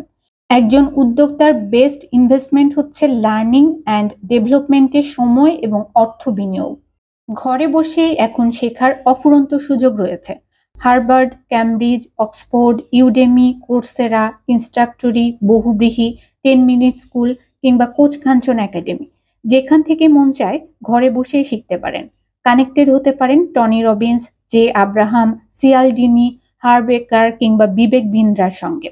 সোশ্যাল মিডিয়ায় কোন পেজ আর প্রোফাইলে সময় দিচ্ছেন আর গুগলে কি সার্চ করছেন, সেটাই বলে দিবে আগামী দিনে আপনার বিজনেস কোথায় যাচ্ছে। আইনস্টাইনের ভাষায়, once you stop learning you start dying. মনে রাখবেন, বিল গেটস, বাফেট আর এলন মাস্করা যে গুগল ব্যবহার করে, আপনি আমি সেটাই ব্যবহার করছি। গুগল কিন্তু একই, শুধু সার্চ কি করব সে সিদ্ধান্ত আমাদের। ভিপিএন ইউজ করে পর্নোগ্রাফি সার্চ করব নাকি পণ্যের ব্র্যান্ডিং শিখব, সেটাই আগামীতে পার্থক্য গড়ে দিবে। শেখার দুনিয়া এভাবে ওপেন, তবুও যদি আমরা ওয়ার্ল্ড ক্লাস বিজনেসের প্রস্তুতি না নেই, সে দোষ কাকে দিব? একবার না পারিলে দেখো শতবার। একবার না পারলে শতবার কেন, হাজারবার একই উপায়ে ট্রাই করলেও কোনো লাভ নেই বলে মনে করেন অথর। এই প্রবাদ আধুনিক যুগে অচল, কারণ এখন ইনোভেশনের যুগ। তাই নতুন শব্দ এখানে যোগ করতেই হবে। একবার না পারিলে দেখো শত উপায়ে শতবার। অর্থাৎ ব্যবসায়িক পরিকল্পনা একভাবে বাস্তবায়ন সম্ভব না হলে ভিন্ন ভিন্ন উপায়ে প্রচেষ্টা চালাতে হবে। আমাদের দেশে যদিও ৩ বার চেষ্টা করাকে বেস্ট প্র্যাকটিস মনে করা হয়, এজন্য এসএসসি এইচএসসির রেজিস্ট্রেশন কার্ডেও সর্বোচ্চ ৩ বার পরীক্ষা দেওয়ার সুযোগ থাকে। আমরাও যে কোনো কাজে নেমে ৩ বার ট্রাই করেই থেমে যাই। একটু ভাবুন তো, এডিসনের জন্ম যদি বাংলাদেশে হতো, পৃথিবী কি কোনোদিন বিদ্যুতের আলো দেখত? কর্নেল স্যান্ডার্স এদেশে জন্মালে কেএফসির মৃত্যু হতো জন্মের আগেই। ১,০০০ কিংবা ১০,০০০ অনেক দূরে, এখানে ১০ বার ট্রাই করতে গেলেই বন্ধু বান্ধব আত্মীয় স্বজন সবাই সমাজ থেকে বিচ্ছিন্ন করে দিত। ৩ বারের বেশি চেষ্টা করা এখানে বারণ। বিজনেসে সফল হতে হলে এখানে বারবার হোঁচট খেয়ে বারবার উঠতে হবে। অথর এখানে রকমারির উদাহরণ দিয়েছেন। রকমারির সোহাগ ভাই কমপক্ষে ৫০টি উদ্যোগে ব্যর্থ হয়েছেন। এর মধ্যে ১২-১৩টা পূর্ণাঙ্গ লিমিটেড কোম্পানি ছিল, কিন্তু তিনি চেষ্টা অব্যাহত রেখেছেন। তাই তো আজ দেশের লিডিং অনলাইন বুকশপ রকমারি গড়ে তুলতে পেরেছেন। উদ্ভাস, উন্মেষ, বিজ্ঞান বাক্স, পাই ল্যাবের মতো অসংখ্য সফল উদ্যোগের প্রতিষ্ঠাতা হয়েছেন। তাই আজ থেকে মাথায় রাখুন, একবার না পারিলে দেখুন শত উপায়ে শতবার। পরিশ্রম সৌভাগ্যের প্রসূতি। পরিশ্রমের পেটেই সৌভাগ্যের জন্ম হয়, এ কথা জেনে ও মেনে ছোটবেলা থেকে বড় হই বলে গাধার মতো পরিশ্রম করাকেই আমরা একমাত্র উপায় মনে করি। প্রকৃতপক্ষে কায়িক পরিশ্রম কোনোভাবেই এই যুগে সৌভাগ্য বা সফলতার ভিত্তি হতে পারে না। আদিম যুগে এটা ঠিক ছিল। পরিকল্পিত পরিশ্রম সৌভাগ্যের ভিত্তি বলে মনে করেন অথর। শুধু পরিশ্রম বললে কায়িক শ্রমকে বোঝায়, আর পরিকল্পিত বললেই এখানে ব্রেইনের ব্যবহার নিশ্চিত হয়। কায়িক শ্রমে যদি সফলতা থাকতো, তাহলে পৃথিবীতে প্রথম সারির ধনীদের তালিকায় আমাদের দেশের রিক্সা চালক আর কুলি দিনমজুরদের নাম থাকতো। সারাদিন হাড় ভাঙা পরিশ্রম করেও এরা দিন আনে দিন খায়। এই পরিশ্রমের সঙ্গে সামান্য পরিকল্পনা যোগ করলে একজন রিক্সা চালকও কোটিপতি হতে পারে বলে মনে করেন অথর। একজন রিক্সাওয়ালা তার প্রতিদিনের কামাই থেকে যদি মাত্র ১০০ টাকা করে জমায়, তাহলে ১-১.৫ বছর পর সে একটা নতুন রিক্সা কিনতে পারে। নিজের রিক্সা হলে তার মালিককে জমার টাকা দিতে হবে না। সে টাকা যদি সে সঞ্চয় করে, তাহলে দৈনিক ৩০০ টাকা সঞ্চয় করা সম্ভব। এভাবে পরের বছর আরও ২টা রিক্সা কেনা যায়। এভাবে বাকি হিসাবটা নিজেই মিলিয়ে দেখুন কতদিন লাগে কোটিপতি হতে। পরিশ্রমের সঙ্গে পরিকল্পনা যোগ করলে রিক্সা চালক তার জীবদ্দশায় অ্যাটলিস্ট সেলফ মেড মিলিয়নিয়ার হতে পারে। আমাদের দেশের রেমিটেন্স যোদ্ধাদের বেশিরভাগই শ্রমিক হিসেবে বিদেশে যায়। তারা না জানে ভাষা, তাদের না থাকে কোনো নির্দিষ্ট বিষয়ে দক্ষতা। এদেশের কোটি কোটি শ্রমিক দুনিয়াব্যাপী বিভিন্ন দেশে গিয়ে যত টাকা আয় করছে, তার 1/3 টাকা ২ লাখের কম বিদেশি কর্মকর্তা এদেশ থেকে নিয়ে যাচ্ছে। ইন্ডিয়ার রেমিটেন্স আর্নিংয়ে পঞ্চম অবস্থানে বাংলাদেশ। তার মানে মাত্র কয়েক হাজার কর্মী দিয়ে বাংলাদেশ থেকে কোটি কোটি টাকা আয় করে নিয়ে যাচ্ছে ইন্ডিয়া। বছরে ৫০,০০০ কোটি টাকা আমরা বিদেশি কর্মকর্তাদের বেতন দিই। ভাবা যায় ব্যাপারটা? তাহলে আমাদের অভাব কিসে? ওই যে, আমরা গাধার মতো পরিশ্রম করতে জানি, কিন্তু স্কিল নেই, পরিকল্পনা করতে পারি না। এদেশ থেকে পাঠানো প্রতিটা শ্রমিককে ইংরেজি ভাষা জ্ঞান এবং কমপক্ষে একটা কাজে দক্ষ করে পাঠাতে পারলে এই শ্রমিক বাহিনী দিয়ে কয়েক গুণ রেমিটেন্স আনা সম্ভব বলে মনে করেন অথর। বিজনেসের দুনিয়ায় এগিয়ে থাকতে বেশি বেশি ব্রেন ওয়ার্ক করুন, সিস্টেম অটোমেট করুন। না হলে দিনরাত পরিশ্রম করবেন, কিন্তু কাঙ্ক্ষিত ফল পাবেন না। মনে রাখতে হবে, এখন গরুর গাড়ি কিংবা পাথর ঘষে আগুন জ্বালানোর যুগ নয়। তাই গাধার মতো শারীরিক পরিশ্রম নয়, পিপীলিকার মতো পরিকল্পিত পরিশ্রম করুন। ছোট একটা পিঁপড়াও তার ব্রেইনের পরিপূর্ণ ব্যবহার করে। সে জানে শীত মৌসুমে খাবারের সংকট পড়বে, সেটা বিবেচনা করেই সে খাবার সঞ্চয় করে। ব্রেইনকে ইনট্যাক্ট রেখে বড় ব্যবসায়ী হওয়ার বৃথা আশা ছেড়ে দিন। বিজনেসে ব্রেইনের ব্যবহার বাড়ান। সব পরিশ্রমই হোক পরিকল্পিত। Knowledge is power. জ্ঞানী শক্তি। আসলেই কি তাই? অনেক জানলাম, কিন্তু সঠিক প্রয়োগ যদি না করি, তাহলে কি জ্ঞান শক্তিতে রূপান্তরিত হবে? অথর বলেন, right applied knowledge is power. আমরা কতটুকু জ্ঞান অর্জন করছি তার চেয়ে অনেক বেশি গুরুত্বপূর্ণ হলো কতটুকু প্রয়োগ করছি। ছোটবেলায় শোনা বেশিরভাগ নীতিবাক্যই কিন্তু আমরা বাস্তবে প্রয়োগ করি না। কে না জানে যে দুর্নীতি করা খারাপ, চুরি করা ঠিক না, কাউকে জুলুম করা ভালো না, অহংকার পতনের মূল, রেগে গেলে হেরে যেতে হয়, কিন্তু জেনেও আমরা যেন কিছুই জানি না। সিগারেট খেলে ক্যান্সার হয় তা আমরা সবাই জানি, কিন্তু খাওয়া ছাড়তে না পারলে এই জানায় লাভ কি? অর্থাৎ প্রয়োগ করার আগ পর্যন্ত নলেজ কোনো পাওয়ারে পরিণত হচ্ছে না। আমাদের আশপাশে এরকম অসংখ্য নলেজেবল মানুষ আমরা দেখতে পাই যারা লাইফে কাঙ্ক্ষিত গন্তব্যে যেতে পারেনি। আমরা নিজেরাও কিছু মানুষকে দেখে আফসোস করি, এত যোগ্যতা সম্পন্ন লোকটা, তার তো অনেক কিছু করার কথা কিন্তু পারেনি। তার মানে নলেজ বা স্কিল থাকলেই হচ্ছে না, সেটা প্রয়োগ করতেও জানতে হবে। Only knowing is not enough, you must take action. এরপরের প্রবাদ হচ্ছে, জামা ছোট হয়ে গেছে। জামা কখনো ছোট হয় না, প্রকৃতপক্ষে আমরা বড় হয়ে উঠি, তাই জামা আমাদের শরীরে ফিট হয় না। জামা ছোট হয়নি, বরং আমার ভুঁড়ি বেড়ে জামা গায়ে লাগছে না, এটা আমরা স্বীকার করতে চাই না। অন্যের ঘাড়ে দোষ চাপানোর এই নজির সব জায়গায় দেখায়। জড়বস্তু জামা কাপড়কেও আমরা ছাড় দেই না। আমাদের মধ্যে সেলফ সার্ভিং বায়াস থাকে। কোনো ভালো কিছু ঘটলে সেটার ক্রেডিট সবসময় নিজে নিতে চাই, যখনই ভুল কিছু ঘটে তখন দায় এড়িয়ে যাই। বিজনেস বড় করতে টিমের মধ্যে ভুল স্বীকারের কালচার গড়ে তোলাটা জরুরি। এই একটা প্র্যাকটিস আপনার টিমকে অপ্রতিরোধ্য করে তুলবে। আর এটা করতে ব্যর্থ হলে শুধু অভিযোগ নিষ্পত্তি করতেই দিন পার হয়ে যাবে। এমন কালচার গড়ে তুলুন যেখানে সবাই অকপটে বলবে এটা আমার ভুলের জন্য হয়েছে। কেউ বলবে না যে জামা ছোট হয়ে গেছে তাই গায়ে লাগছে না, বরং বলবে আমার স্বাস্থ্য বেড়েছে তাই জামা গায়ে লাগছে না। বিপদ কখনো একা আসে না। অথর বলছেন বিপদ একাই আসে। বিপদ মূলত একা চলাফেরা করে, তার কোনো সঙ্গী সাথী নেই। কিন্তু বিপদ দেখলে আমরা মানসিকভাবে ভেঙে পড়ি, তাই আশপাশের সবকিছুকেই আমরা বিপদ হিসেবে ট্রিট করি। এই ভুল প্রবাদ মাথায় সেট হওয়ার কারণেই আমরা একটা বিপদ দেখলে ভাবি আরো অনেক বিপদ এবার হানা দেবে। বিপদ এটা নয় যেটা আমাদের সঙ্গে ঘটে, বরং বিপদ হচ্ছে ওটা যা হওয়ার পর আমরা ভেঙে পড়ি। খারাপ ঘটনা, পরিস্থিতি বা ক্রাইসিস বিজনেসে আসতেই পারে, থেমে গেলেই কিন্তু বিপদ। Do or die. অথর বলছেন, না, এভাবে ভাবলে চলবে না। করব না হয় মরবো কেন, করব এবং করবই। Do or must do. সফল উদ্যোক্তারা এভাবেই চিন্তা করেন। অর্থই অনর্থের মূল। প্রকৃতপক্ষে অর্থ একটি জড় বস্তু, এর নিজস্ব কিছু করার ক্ষমতা নেই, তাই এর অনর্থের মূল হওয়ার সুযোগ নেই। অল্প বিদ্যা ভয়ঙ্করী। অল্প বিদ্যা নয়, বিদ্যার অপপ্রয়োগ ভয়ঙ্করী। অল্প জানাতে লজ্জা নেই, পৃথিবীতে এত এত সাবজেক্ট, চাইলেও সবকিছু নিয়ে বেশি জানা সম্ভব নয়। জীবনে চলার জন্য কিছু বিষয়ে বেসিক ধারণা আমরা রাখি। বিদ্যার ভুল প্রয়োগ অল্প কিংবা অধিক উভয় ক্ষেত্রে ভয়ঙ্করী। হ্যাকার গ্রুপ যে বাংলাদেশ ব্যাংকের টাকা হ্যাক করে নিয়ে যায়, এটা নিশ্চয় অল্প বিদ্যা নয়, এটা অধিক বিদ্যা, কিন্তু প্রয়োগটা অনেক খারাপ। আমাদের দেশে বড় বড় লেভেলের যারা দুর্নীতি করে সবাই কিন্তু অধিক বিদ্যার অধিকারী। আপনি কতটুকু জানেন তার চেয়ে গুরুত্বপূর্ণ হলো কিভাবে সেটা প্রয়োগ করছেন। বিজনেসে সফল হতে হলে যতটুকু জানেন ভালো উদ্দেশ্যে কাজে লাগান। চোর পালালে বুদ্ধি বাড়ে। অথর বলছেন, না, চোর পালালে আসলে বুদ্ধি বাড়ে না, বরং আমরা বলতে পারি চোর এলে বুদ্ধি লোপ পায়। যখন চোর চলে যায় তখন আমাদের মস্তিষ্ক শান্ত হয়, তখন নানা রকম প্ল্যান মাথায় কাজ করতে থাকে। এই করা যেত, ওভাবে হলে চোরটাকে ধরা যেত, ইত্যাদি। জাতিগতভাবে আমরা সবকিছুতে দ্রুত হাইপার হয়ে যাই। এজন্য একটু চ্যালেঞ্জিং সিচুয়েশন সামনে এলেই আমাদের সাধারণ বুদ্ধিও লোপ পেয়ে যায়। একজন সফল উদ্যোক্তার সবসময় শান্ত থাকা দরকার। যে কোনো সিচুয়েশন আসতেই পারে, তাই বলে অস্থির হয়ে গেলে সঠিক বুদ্ধি কখনোই মাথায় আসবে না। চোর পালালে নয়, চোর থাকা অবস্থায় বুদ্ধির সঠিক প্রয়োগ করতে হবে।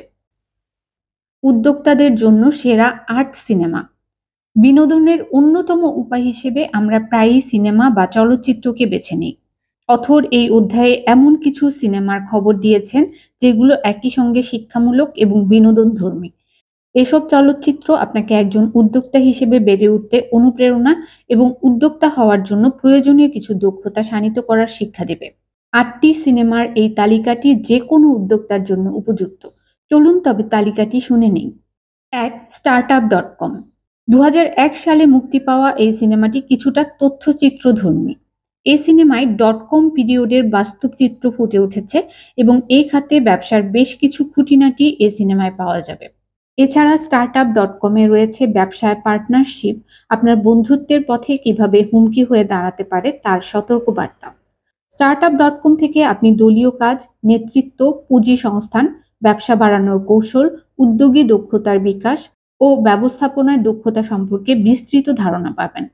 দ্বিতীয় সিনেমাটি হলো ওয়াল স্ট্রিট। ওয়াল স্ট্রিটের বাণিজ্যিক ওঠানামা এবং তার সঙ্গে সংশ্লিষ্ট ব্যক্তিবর্গের জীবন খুব কাছ থেকে উপস্থাপন করা হয় এই সিনেমায়। বার্ড ফক্স নামক এক শেয়ারের দালালের পরিপ্রেক্ষিতে উচ্চাকাঙ্ক্ষা ও সফলতার ক্ষুধাকে এ সিনেমায় তুলে ধরা হয়েছে। অর্থনৈতিক যে রোলার কোস্টার তাদের নিত্যদিনের সাথী তার পরিচয় পাওয়া যাবে 2012 সালে মুক্তি পাওয়া এই সিনেমায়।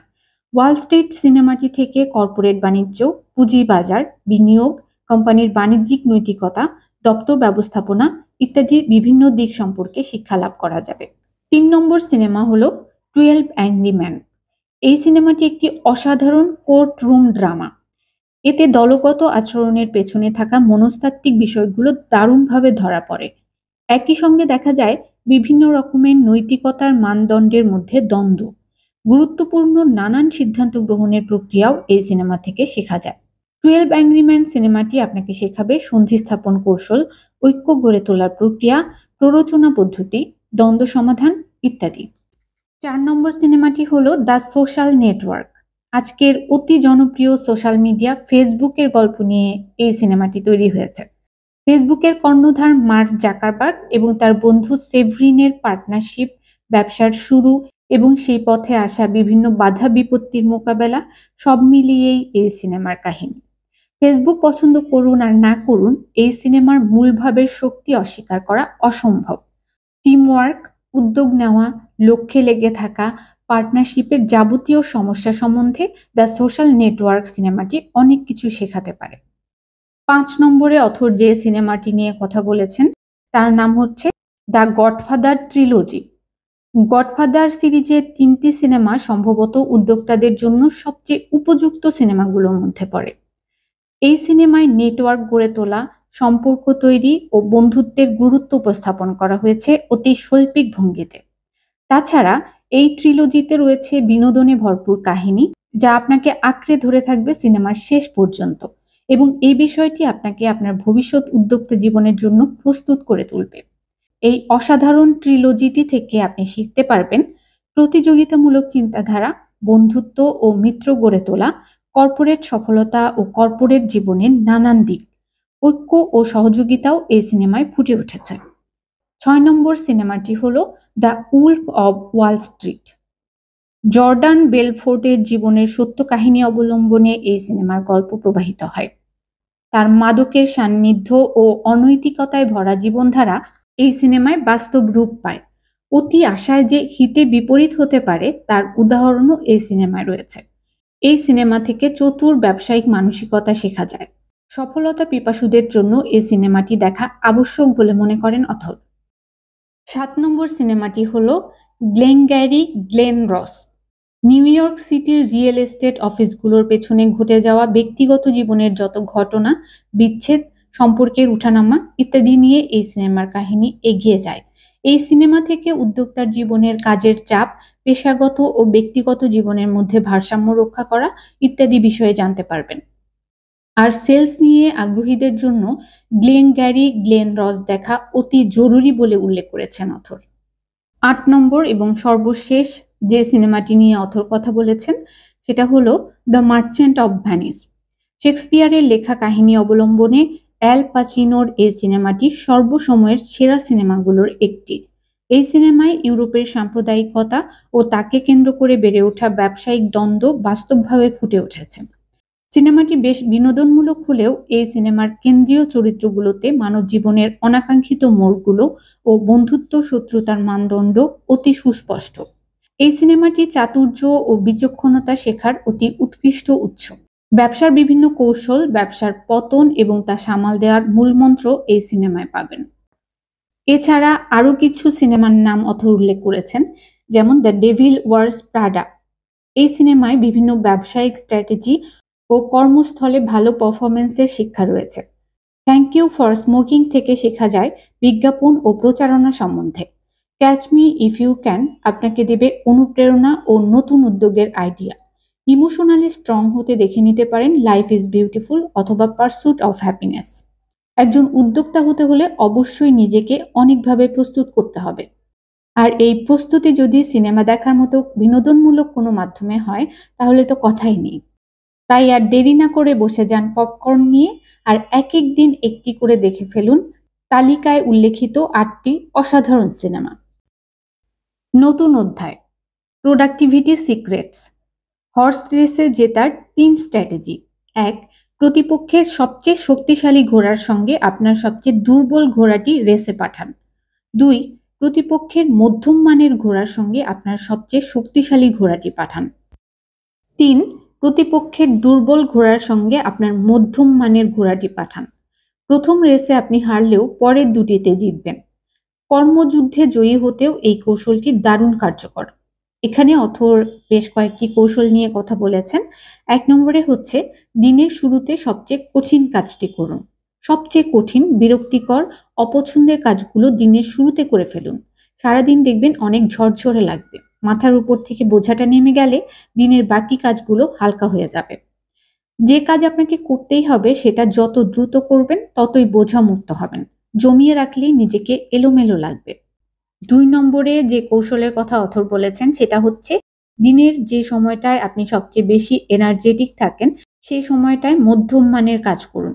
কঠিন কাজ তো আগেই সেরে ফেলেছেন, এখন আপনি পুরো এনার্জেটিক, এবার রিল্যাক্সে দিনের বাকি কাজে মন দিন। ৩ নম্বর হচ্ছে, যে সময় আপনি মোটামুটি অ্যাক্টিভ থাকেন ওই সময় একটু হালকা মানের কাজগুলো করুন। এই পদ্ধতি ফলো করলে আপনি কর্মক্ষেত্রে একসময় অপ্রতিরোধ্য হয়ে উঠবেন। প্রোডাক্টিভিটি বাড়াতে অথর ব্রায়ান ট্রেসির ইট দ্যাট ফ্রগ বইটি পড়ে নিতে বলেছেন। প্রোডাক্টিভিটি কিলার। মুড আসুক তারপর কাজে নামবো। এভাবে মুড, মোটিভেশন, এনার্জির জন্য অপেক্ষা করে আমরা প্রোক্রাস্টিনেশনের শৃঙ্খলে বন্দী হয়ে যাই, আর বের হতে পারি না। এভাবে অনেক ভালো কাজের আর বাস্তবায়ন হয় না। সিক্রেটস। কাজে নামুন, মুড চলে আসবে।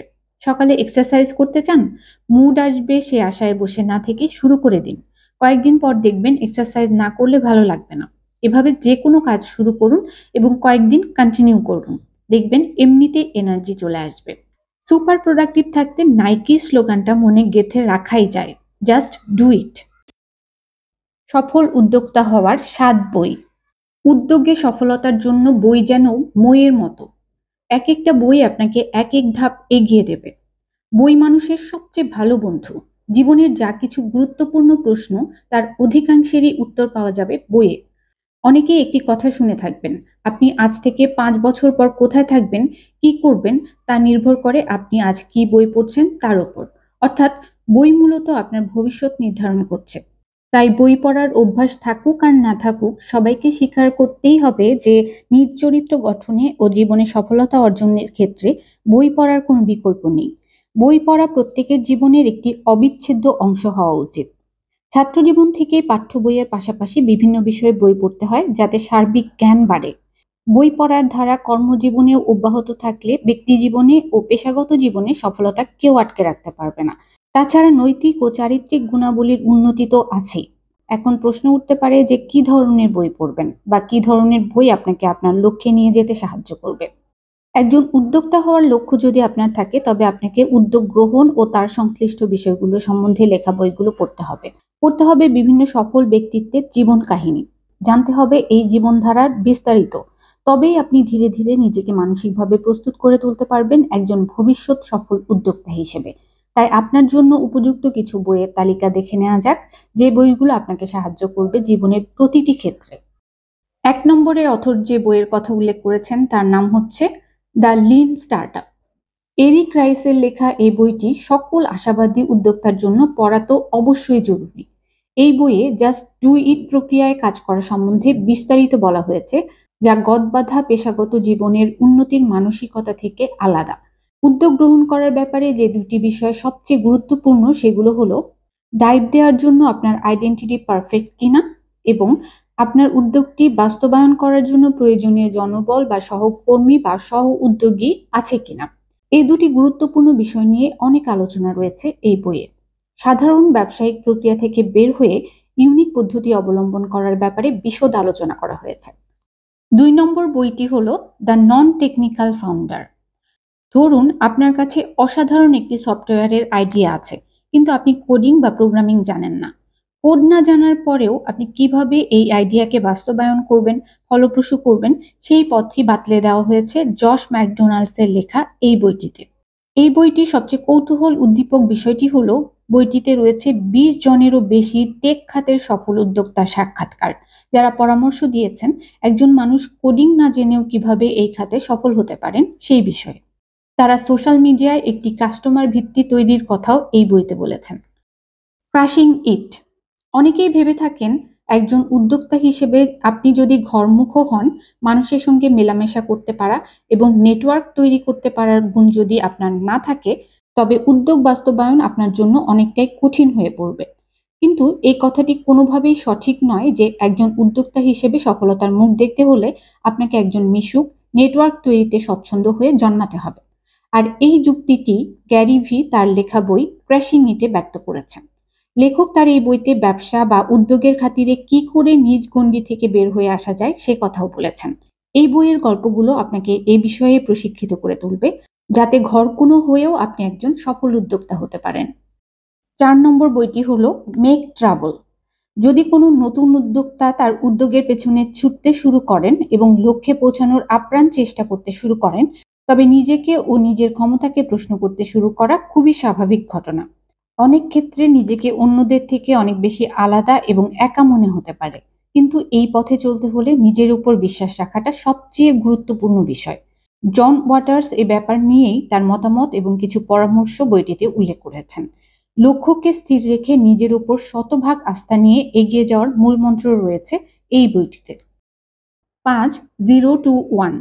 ফেসবুকে প্রথম মোটা অঙ্কের অর্থ বিনিয়োগকারী পিটার থিয়েল এই অসাধারণ বইটি লিখেছেন। যদি আপনি এমন কোনো উদ্যোক্তা হয়ে থাকেন যে সম্পূর্ণ নতুন ধরনের উদ্যোগ নিয়েছেন বা এমন কিছু করতে চান যা কোনো দিক দিয়ে পুরনো উদ্যোগের নতুন রূপ নয়, বরং এক নতুন ধারার সূচনাকারী, তবে এই বইটি আপনার জন্যই লেখা হয়েছে। এই বইটিতে আপনার উদ্যোগের কিছু বৈশিষ্ট্য আছে কিনা তা চেখে দেখার কথা বলা হয়েছে। এই বৈশিষ্ট্যগুলো একটি নতুন উদ্যোগের ক্ষেত্রে অত্যন্ত গুরুত্বপূর্ণ। ৬. Now what. যারা নিজেদের চাপ দিচ্ছেন নিজের আগ্রহ, কৌতূহল, শখ এবং সে অনুযায়ী উদ্যোগ গ্রহণ করে সামনে আগানোর পথ খুঁজে বের করার জন্য, কিন্তু বারবার তা খুঁজে পেতে ব্যর্থ হচ্ছেন, তাদের লক্ষ্য করেই এই বইটি লেখা হয়েছে। এই বইয়ে অনেক সফল উদ্যোক্তার সাক্ষাৎকার সংকলিত করেছেন লেখক নিকোলাস লোর, যে সাক্ষাৎকারগুলোর মাধ্যমে আপনি বুঝতে পারবেন যে সফলতা বলে কয়ে আসে না, বা যেভাবে আশা করবেন প্রায়ই সেভাবে আসে না। আর এজন্য দুশ্চিন্তা করার বা হাল ছেড়ে দেওয়ার কোনো কারণ নেই। সময় মতো ঠিকই সফলতার স্বাদ আপনি পাবেন। ৭. Rich dad poor dad. এই বইয়ের ভিন্নধর্মী কিছু উপদেশ আপনাকে ব্যবসা এবং অর্থ বিষয়ে অন্যভাবে ভাবতে শেখাবে। এখানে ধনী বাবা এবং গরিব বাবার দৃষ্টিভঙ্গি আলাদাভাবে তুলে ধরা হয়েছে। গরিবরা অর্থের জন্য কাজ করে, আর ধনীরা অর্থকে নিজের কাজে লাগায়। ধনী হওয়ার জন্য প্রচুর আয় করতে হবে, এই ধারণাকে ভুল প্রমাণ করবে বইটি। এই বইয়ে সম্পদ ও আয়ের সুস্পষ্ট বর্ণনা পাবেন। অর্থের বিষয়ে পূর্ণ শিক্ষা অর্জনে এই বইটি অবশ্যই পড়া উচিত। এই বইগুলো আপনার উদ্যোক্তা হওয়ার পথের যাত্রা অনেক মসৃণ ও সহজ করে দেবে বলে মনে করেন অথর। তবে এই ৭টি বই হাতেখড়ি মাত্র। অসংখ্য জরুরি বইয়ের নাম এখানে উল্লেখ করা হয়নি বলে উল্লেখ করেছেন তিনি। সফল উদ্যোক্তা হতে হলে এই ধরনের কমপক্ষে ৭টি থেকে ৭০টি কিংবা ৭০০টি বই পড়ার প্রয়োজন হতে পারে। আপনার ব্যবসার সঙ্গে রিলেটেড বইগুলো খুঁজে খুঁজে পড়ার অভ্যাস আপনাকে অনেক ভুল থেকে বাঁচিয়ে দেবে। বেকার টু বিলিয়নিয়ার। শূন্য থেকে শত কোটি টাকার মালিক হয়েছে এদেশে এরকম অনেক সফল ব্যবসায়ীর নাম আমরা জানি। তাদের অনেকেই ঠিকমতো স্বাক্ষর পর্যন্ত করতে পারে না। তাহলে কিভাবে তারা এত বিগ বিজনেস বিল্ড করলো? তাদের মগজে এমন কিছু প্রিন্সিপাল ও ফর্মুলা থাকে এবং এমন কিছু অভ্যাসের চর্চা তারা করেন যা তাদের বিলিয়ন ডলার আয় করতে সাহায্য করে। বেকারত্বের অভিশাপ নিয়ে ধুঁকতে থাকা জ্যাক মা ২৬ বছর বয়স পর্যন্ত কোনো চাকরি পাননি। গ্র্যাজুয়েশনের পর ৩১টা ইন্টারভিউ দিয়ে একটাতেও তার জব হয়নি। যখন কেএফসি জ্যাক মার শহরে আসে, সেখানে তিনি অ্যাপ্লাই করেছিলেন। ২৪ জন ক্যান্ডিডেটের মধ্যে ২৩ জনের চাকরি হয়, শুধু জ্যাক মার হয়নি। কিন্তু জ্যাক মা আজ চায়নায় চতুর্থ এবং পৃথিবীর ৩২তম ধনী ব্যক্তি। বড় পাত্র চাই। 2 মাছ ধরা লোকের কথা নিশ্চয়ই আপনাদের মনে আছে। একজন বড় মাছ ধরে ছোট মাছ ফেলে দিচ্ছিল, আরেকজন ছোট মাছ রেখে জালে ধরা পড়া বড় মাছ ছেড়ে দিচ্ছিল। তাকে প্রশ্ন করা হলো, আপনি বড় মাছ কেন ছেড়ে দিচ্ছেন? সে উত্তর দিল, আমার বাসায় বড় মাছ ভাজার কড়াই নাই। মিলিয়ন ডলারের মালিক হতে গেলে আপনার চিন্তার সাইজ বা পাত্র বড় করা লাগবে। বিলিয়ন ডলারের মালিক হওয়া বিলিয়নিয়ার মাইন্ড ছাড়া সম্ভব নয়। বড় স্বপ্ন আপনাকে বড় অর্জনের দিকে ধাবিত করবে। এক্ষেত্রে টি হার্ব একারের secrets of the millionaire mind বইটি রেকমেন্ডেড। আপনি যদি লাইফে একটি হেলিকপ্টারের স্বপ্ন দেখেন, তবে অন্তত একটি প্রাডো গাড়ির মালিক হবেন। যদি প্রাডোর স্বপ্ন দেখেন, তাহলে কমপক্ষে একটি এলিয়ন বা এক্স করোলার মালিক হতে পারবেন। যদি করোলার স্বপ্ন দেখেন, তাহলে অন্তত একটি প্রোবক্সের মালিক হয়ে যাবেন। আর প্রোবক্সের স্বপ্ন আপনাকে একটি বাইকের মালিক হতে সাহায্য করবে। বাইকের স্বপ্ন দেখলে রিক্সা, আর রিক্সার স্বপ্ন দেখলে একটা সাইকেলের মালিক হবেন। আর স্বপ্ন যদি হয় বাইসাইকেলের, তাহলে একজোড়া জুতার মালিক থাকবেন। If you shoot for the stars, you are at least going to the moon. Les Brown। বড় স্বপ্ন সাজাতে ডেভিড শোয়ার্টজের the magic of thinking big এবং নেপোলিয়ন হিলের থিঙ্ক অ্যান্ড গ্রো রিচ বইগুলো আপনাকে দারুণ হেল্প করতে পারে। বিলিয়নিয়ার হতে হলে প্রথমে আপনাকে নিজের ভিতর বিলিয়নিয়ার হতে হবে, তারপর বাইরের জগতে হতে পারবেন। ডেভিড মায়ার্স চমৎকারভাবে বলেছেন, fake it until you make it. তাই স্বপ্ন দেখুন বিশাল করে। স্বপ্নে যদি বিরিয়ানি খান, ঘি কম দিয়ে লাভ কি? স্বপ্ন হচ্ছে আপনার উইল পাওয়ার। কিন্তু শুধু স্বপ্ন দেখে ঘুমিয়ে গেলেই হবে না, স্বপ্ন অনুযায়ী অ্যাকশন প্ল্যান নিতে হবে। এটা হচ্ছে ওয়ে পাওয়ার। এই 2 পাওয়ার একসঙ্গে হলে আপনার স্বপ্ন বাস্তবে ধরা দিবে। বড় স্বপ্ন আর ছোট ছোট অ্যাকশন আপনাকে জয়ের বন্দরে নিয়ে যাবে। স্ট্রেসকে বন্ধু বানানো। বিজনেসম্যান হবেন মানে প্যারাময় লাইফ আপনাকে বরণ করে নিতে হবে। অল্পতেই যদি স্ট্রেস আউট হয়ে যান, তাহলে বিজনেস আপনার জন্য নয়।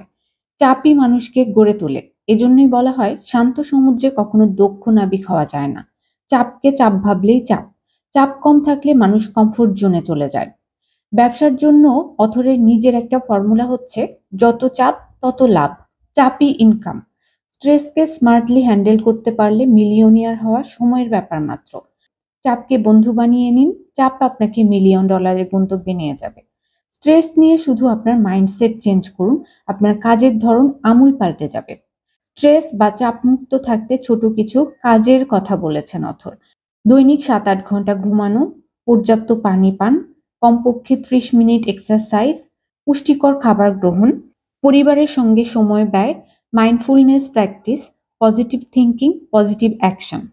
কেলি ম্যাকগোনিগালের দ্য আপসাইড অফ স্ট্রেস বইটি পড়া আপনার জন্য গেম চেঞ্জার হতে পারে। Business is best option. চাকরি আর ধন সম্পদ এক হতে পারে না। চাকরি করব আবার ধনীও হতে চাইবো, এটা বেশ কঠিন। তেলে জলে যেমন মিশতে পারে না, বিষয়টা অনেকটা এরকমই। সারা পৃথিবীর বিলিয়নিয়ারদের তালিকা দেখুন, সেখানে কয়জন চাকরিজীবীর নাম আছে। অথর বলছেন, আমি অবশ্যই চাকরিকে ছোট করে দেখছি না। চাকরি করেও আপনি সুন্দর ও সুখী জীবন কাটাতে পারেন। কিন্তু আপনি যদি ধনী হওয়ার স্বপ্ন দেখেন, তাহলে বিজনেসই বেস্ট অপশন। তবে শুধু টাকা কামানোর চিন্তা করলে আপনি বেশি দূর যেতে পারবেন না। রিচ ড্যাড পুয়ার ড্যাড বইয়ের যে কথাটার জন্য অথর আজকে একজন সফল ব্যবসায়ী হয়েছেন বলে মনে করেন, সেটা হচ্ছে, ধনীরা অর্থের জন্য কাজ করে না, কিন্তু অর্থকে নিজের জন্য কাজ করায়। যেদিন থেকে টাকাকে কর্মী হিসেবে কাজে লাগাতে পারবেন, সেদিন থেকে নিজেকে প্রকৃত ব্যবসায়ী হিসেবে পরিচয় দিবেন। Self plus time plus work management equal to productivity. ADD method এখানে খুব কার্যকর। অ্যাক্টিভ ডিস্ট্রাকশন ডিফেন্স সিস্টেম, অর্থাৎ বিক্ষিপ্ত অবস্থা থেকে নিজেকে বাঁচিয়ে সুপার অ্যাক্টিভ থাকতে নিজস্ব প্রতিরক্ষা ব্যবস্থা গড়ে তোলা। ডিস্ট্রাকশন পয়েন্টগুলো খুঁজে বের করে সেই অনুযায়ী পদক্ষেপ গ্রহণ করা। প্রায়োরিটি ম্যাট্রিক্স সেট করে প্রতিদিনের কাজ করা। ধরুন আপনার কাছে 5 লাখ টাকা আছে, আপনি কি করবেন? নিরাপদ ভেবে আপনি ব্যাংকে FDR করে রাখবেন। ভাবছেন মাসে মাসে যা আসে তাই লাভ। আপনি কি জানেন, ব্যাংক আপনাকে যে প্রফিট দেয় তাতে আপনার টাকা বাড়ে না, বরং কমে। বিজনেস হচ্ছে টাকাকে কাজে লাগানোর বেস্ট অপশন। আর কিচ্ছু না পারলে কিছু জমি কিনে রেখে দিন। নীরবে বিজনেস হতে থাকবে। মনে রাখবেন, এককালে ডোবানালাগুলোই এখন বড় বড় আবাসন প্রজেক্ট। আজকের ডোবানালাগুলো কিনে রাখুন, আগামীতে এগুলো স্বর্ণের খনিতে পরিণত হবে। স্বর্ণ কিনে রাখতে পারেন, এটাও বেস্ট অপশন। আর টুকটাক শিখে শেয়ার বাজারে ভালো কোম্পানিতে বিনিয়োগ করতে পারেন। টাকা আর লস মেনে নেওয়ার কলিজা থাকলে স্টার্টআপে বিনিয়োগ করুন। 10টা স্টার্টআপে বিনিয়োগ করুন, একটা ইউনিকর্ন হয়ে দাঁড়িয়ে গেলে আপনি লালে লাল। গায়ে গতরে পরিশ্রম করতে পারলে আর ঘিলু খাটাতে পারলে নিজেই নেমে পড়ুন আইডিয়া নিয়ে। কে জানে নেক্সট বিশ্বসেরা উদ্যোগটি হয়তো আপনার সিদ্ধান্তের জন্যই থেমে আছে। রবার্ট টি কিওসাকির দুটি বই দ্য বিজনেস স্কুল ও রিচ ড্যাড পুয়ার ড্যাড পড়লে অর্থ ও বিজনেস নিয়ে আপনার চিন্তাভাবনা অনেক পাল্টে যাবে। Focus, focus, focus. বর্তমান সময়ে প্রফেশনাল লাইফের বড় চ্যালেঞ্জের নাম ডিস্ট্রাকশন। নির্দিষ্ট কাজের ট্র্যাকে থাকা দিন দিন দুঃসাধ্য হয়ে যাচ্ছে। প্রোডাক্টিভিটি ধরে রাখা এখন যৌবন ধরে রাখার চেয়েও কঠিন। ফেসবুকের নিউজ ফিড কি আমাদের কর্মশক্তি দেয় নাকি কর্মবিমুখ করে? টিভি, ইউটিউবে এত চ্যানেল ঘুরে আমরা কি আসলে ঠিক অনুষ্ঠানটি দেখতে পারি? এত মোবাইল অ্যাপের ভিড়ে কাজের কাজ করি কয়টা দিয়ে? সোশ্যাল মিডিয়ায় একবার ঢুকলে সহজে বের হই না। এত সময় ব্যয় করে নিজের জন্য প্রোডাক্টিভ কিছু কি হয়? ডিস্ট্রাকশন থেকে বাঁচতে সেলফ ম্যানেজমেন্ট খুব জরুরি। প্রায়োরিটি ম্যাট্রিক্স সেট করে প্রতিদিনের কাজ করা। এমন ডিফেন্স সেট করা যাতে ডিস্ট্রাকশনের মিসাইল এলেও আমাকে কাবু করতে না পারে। বিজনেসে সফল হতে ফোকাসড হওয়ার কোনো বিকল্প নেই। তরুণ উদ্যোক্তাদের মধ্যে সবকিছু করে ফেলার একটা অস্থিরতা দেখা যায়। ফেসবুকের ইন্ট্রোতে নিজেকে যত বেশি কোম্পানির ফাউন্ডার, সিইও বানানো যায় ততই যেন অর্জন। একসঙ্গে সব করতে গিয়ে শেষে কোনো উদ্যোগেরই সফলতার দেখা মেলে না। ধনী এবং সফল ব্যক্তিরা শুরুতে একটা বিষয়ে ফোকাসড থাকেন। রিচ পিপল আর ফোকাসড, পুয়ার পিপল আর স্ক্যাটার্ড। সূর্যের আলো বিকিরণ পদ্ধতিতে পৃথিবীতে আসে, তাই আমরা সহনশীল তাপের আলো পাই। কিন্তু এই আলোকেই ম্যাগনিফাইং গ্লাস দিয়ে কাগজের উপর ধরলে আগুন জ্বলে ওঠে। একজন উদ্যোক্তাকে ঠিক এভাবেই লক্ষ্যকে ম্যাগনিফাইং গ্লাস বানিয়ে নিজের স্বপ্নের পথে ফোকাস ধরে রাখতে হবে। রকেট উৎক্ষেপণের সময় সমস্ত এনার্জি দিয়ে একটা গন্তব্যকেই টার্গেট করা হয়। বাঘ শিকার করার সময় যে হরিণটাকে টার্গেট করে সেটাতেই দৃষ্টি নিবদ্ধ রাখে। এজন্যই বাঘ তার চেয়েও গতিশীল প্রাণীকে নিমিষেই শিকার করতে পারে। যে হরিণটাকে সে টার্গেট করে তার চেয়ে বড় কিংবা অধিক মাংসল কোনো প্রাণী পাশ দিয়ে গেলেও বাঘ সেদিকে ভ্রূক্ষেপ করে না। অথচ আমরা এক কাজে নেমে অন্য আরেকজনের কাজে ভালো সম্ভাবনা দেখলে নিজেরটা বাদ দিয়ে ওটাতে নেমে যাই। এরপর অথর একটা গল্প বলেছেন। এক গুরু পরীক্ষা নেওয়ার জন্য তার 2 তীরন্দাজ শিষ্যকে ডাকলো। একটা পাখি দেখিয়ে তাদের বলল, ওই পাখিটা শিকার করতে পারবে? দুজনই বলল, পারবো। প্রথম জনকে তীর তাক করিয়ে জিজ্ঞেস করা হলো, কি দেখতে পাচ্ছ? সে জানালো, বড় একটা গাছ, ডাল, সবুজ পাতা, পাখি এগুলো দেখতে পাচ্ছি। তাকে বলা হলো, তীর নামাও। দ্বিতীয় জনকে তীর তাক করে একই কথা জানতে চাইলে সে উত্তর দিল, আমি শুধু পাখির চোখ দেখছি, আর কিছু দেখতে পাচ্ছি না গুরুজি। গুরু বলল, তীর চালাও। এখানে বুঝতেই পারছেন গুরুর পরীক্ষায় কোন শিষ্য উত্তীর্ণ হয়েছিল, কার তীর পাখিকে বিদ্ধ করতে পেরেছিল। Focus is power. ধনী হওয়ার পর আরও বিজনেসে ইনভেস্ট করবেন। শুরুতে সমস্ত শক্তি দিয়ে এক বিন্দুতে আঘাত করুন। একটা বিজনেসকে শক্তিশালী করে অন্যটা ধরুন। একসঙ্গে 13 নৌকায় পা দিয়ে নদী পার হওয়া সম্ভব না। এক সময়ের জনপ্রিয় ব্র্যান্ড কেয়া কসমেটিক্স নিলামে উঠেছে। এর অন্যতম কারণ ফোকাস চেঞ্জ হওয়া। মূল ব্যবসার কার্যক্রম আপডেট না রেখে অন্য ট্রেডে ব্যাপক ফোকাস করে লসের সম্মুখীন হয়েছে। অটোবি ফার্নিচার মূল ব্যবসার পুঁজি নিয়ে বিদ্যুৎ সেক্টরে বিনিয়োগ করেছিল। বড় ধরনের ক্ষতির মুখোমুখি হয়ে অটোবির প্রাণ যায় যায় অবস্থা। ব্রুস লি বলেছেন, the successful warrior is the average man with laser like focus. কিসে ফোকাস? অবশ্যই নির্দিষ্ট লক্ষ্যবিন্দুতে। ওখানে পৌঁছানোর আগ পর্যন্ত ধ্যান জ্ঞান একটাই। অবাক লাগলেও সত্য, ব্যাকআপ থাকলে অনেক ক্ষেত্রেই বিজনেস দাঁড়ায় না। রয় টি বেনেটের একটি উক্তি দিয়ে অথর এখানে এই আলোচনাটি শেষ করেছেন। Focus on your strength, not your weakness. Focus on your character, not your reputation. Focus on your blessings, not your misfortunes. Decision makes destiny. আপনি চান বা না চান, প্রতিনিয়তই আপনাকে বিভিন্ন ডিসিশন নিতে হবে। আমরা বেশিরভাগ সিদ্ধান্তই সাবকনশিয়াস মাইন্ডে নিই। কনশিয়াস মাইন্ডে ডিসিশন নেওয়ার ক্ষমতা বাড়াতে হবে। অন্যের সিদ্ধান্তে নয়, নিজের ভেতর থেকে তাগিদ ফিল করলেই বিজনেসে নামুন। আরেকজনের জুতা যেমন নিজের পায়ে ফিট হয় না, তেমনি অন্যের বুদ্ধিতে চলা মানুষ লাইফে বেশি দূর আগাতে পারে না। ইমোশনাল মাইন্ড এবং লজিক্যাল মাইন্ডের সমন্বয়ে ডিসিশন নিলে ওয়াইজ ডিসিশন নেওয়া সম্ভব হয়। ডিসিশন মেকিং স্কিল বাড়াতে এডওয়ার্ড বনোর 6 থিঙ্কিং হ্যাটস এবং সিস্টেমস থিঙ্কিং বিষয়ে পিটার সেনজের লেখা পড়ে নিলে আপনার চিন্তা করার স্টাইল বদলে যাবে। মিলিয়নিয়ার হতে চাওয়াও কিন্তু একটা ডিসিশন। যতক্ষণ না এই ডিসিশন নিচ্ছেন ততক্ষণ এই অনুযায়ী কাজ শুরু হবে না। You don't have to be millionaire to start, you have to start to be millionaire. Now you are one decision away. Health and fitness. বিশ্বের অন্যতম শীর্ষধনী ওয়ারেন বাফেট এক বক্তৃতায় বিশ্ববিদ্যালয়ের ছাত্রদের জিজ্ঞেস করছিলেন, তোমাদের যদি এমন একটা গাড়ি বেছে নিতে বলা হয় যে গাড়িটি তুমি সারা জীবন চালাবে, জীবনে কখনো ওই গাড়িটি চেঞ্জ করতে পারবে না, তখন কেমন গাড়ি বেছে নিবে এবং গাড়িটির কেমন যত্ন করবে? তখন ছাত্ররা সবাই উত্তর দিয়েছিল, সেরা গাড়িটি বেছে নিব, অনেক ভালো করে চালাবো এবং নিবিড় যত্ন ও পরিচর্যা করব। তখন বাফেট বলেছিলেন, what do you learn from this car for your body? একটি শরীরের ভিতরেই আমরা সারা জীবন থাকবো, তাহলে এটাকে কতটা যত্ন করা উচিত? ধনী হতে চাইলে ফিজিক্যালি ফিট থাকতেই হবে। টাকার পেছনে ছুটতে গিয়ে স্বাস্থ্যের 12টা বাজালে আপনি সফলতা ধরে রাখতে পারবেন না। বর্তমান বিশ্বের পপুলার সব বিলিয়নিয়ার কিন্তু স্বাস্থ্যকর জীবনযাপন করেন। জেফ বেজোস প্রতিদিন 1 ঘন্টা ওয়ার্কআউট করেন। ট্রাভেল করার সময় তিনি নিজের ফিটনেস ট্রেনারকে সঙ্গে রাখেন। বেজোস প্রতিদিন 8 ঘন্টা ঘুমান। এলন মাস্ক প্রতিদিন 7 ঘন্টা ঘুমান এবং প্রচুর পরিমাণে সুপারফুড খান। নিজের মাইন্ডকে ট্রেন্ড রাখতে প্রচুর প্রোডাক্টিভ অডিও ভিডিও দেখেন। জাকারবার্গ প্রচুর হেলথ ড্রিঙ্ক পান করেন। রিচার্ড ব্রানসন ভোরে ঘুম থেকে ওঠেন এবং কমপক্ষে আধা ঘন্টা সুইম করেন। সুস্থ থাকতে 3টা বিষয় নজরে রাখুন: সঠিক খাবার, মুভমেন্ট, ঘুম। সুস্থ থাকতে কি খাচ্ছি এটা খুবই গুরুত্বপূর্ণ। The food you eat can either be the safest or most powerful form of medicine or the slowest form of poison, বলেছেন অ্যান উইগমোর। ভালো খাবারের পাশাপাশি ভালো ঘুমটাও জরুরি। 7-8 ঘন্টার একটা ফ্রেশ ঘুম আপনাকে দারুণভাবে কাজের জন্য প্রস্তুত করে। কাজের জন্য সবসময় চেয়ারে বসে না থেকে বেশি বেশি মুভমেন্ট করুন। বলা হয় সিটিং ইজ নিউ স্মোকিং। লিফটের পরিবর্তে সিঁড়ি ব্যবহার করুন। ছোট দূরত্বে রিক্সার পরিবর্তে হেঁটে যান। বাসায় ছোট বাচ্চাদের সঙ্গে খেলাধুলাও কিন্তু খুব ইফেক্টিভ একটা মুভমেন্ট। বিজনেসের চাপে ভুল লাইফস্টাইলে অভ্যস্ত হয়ে গেলে প্রকারান্তরে বিজনেসের কিন্তু বড় ক্ষতি হয়ে যাবে। ছোট কাজ বড় মন নিয়ে করা।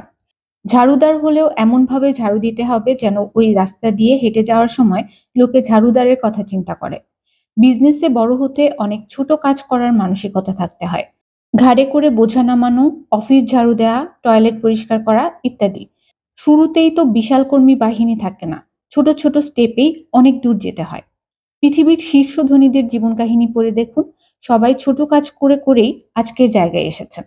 আজকের প্রতিটি ছোট কাজ অনেক গুরুত্বপূর্ণ, হোক সেটা ধার পরিশোধের কমিটমেন্ট কিংবা সময় মতো কোথাও উপস্থিত হওয়ার শিডিউল।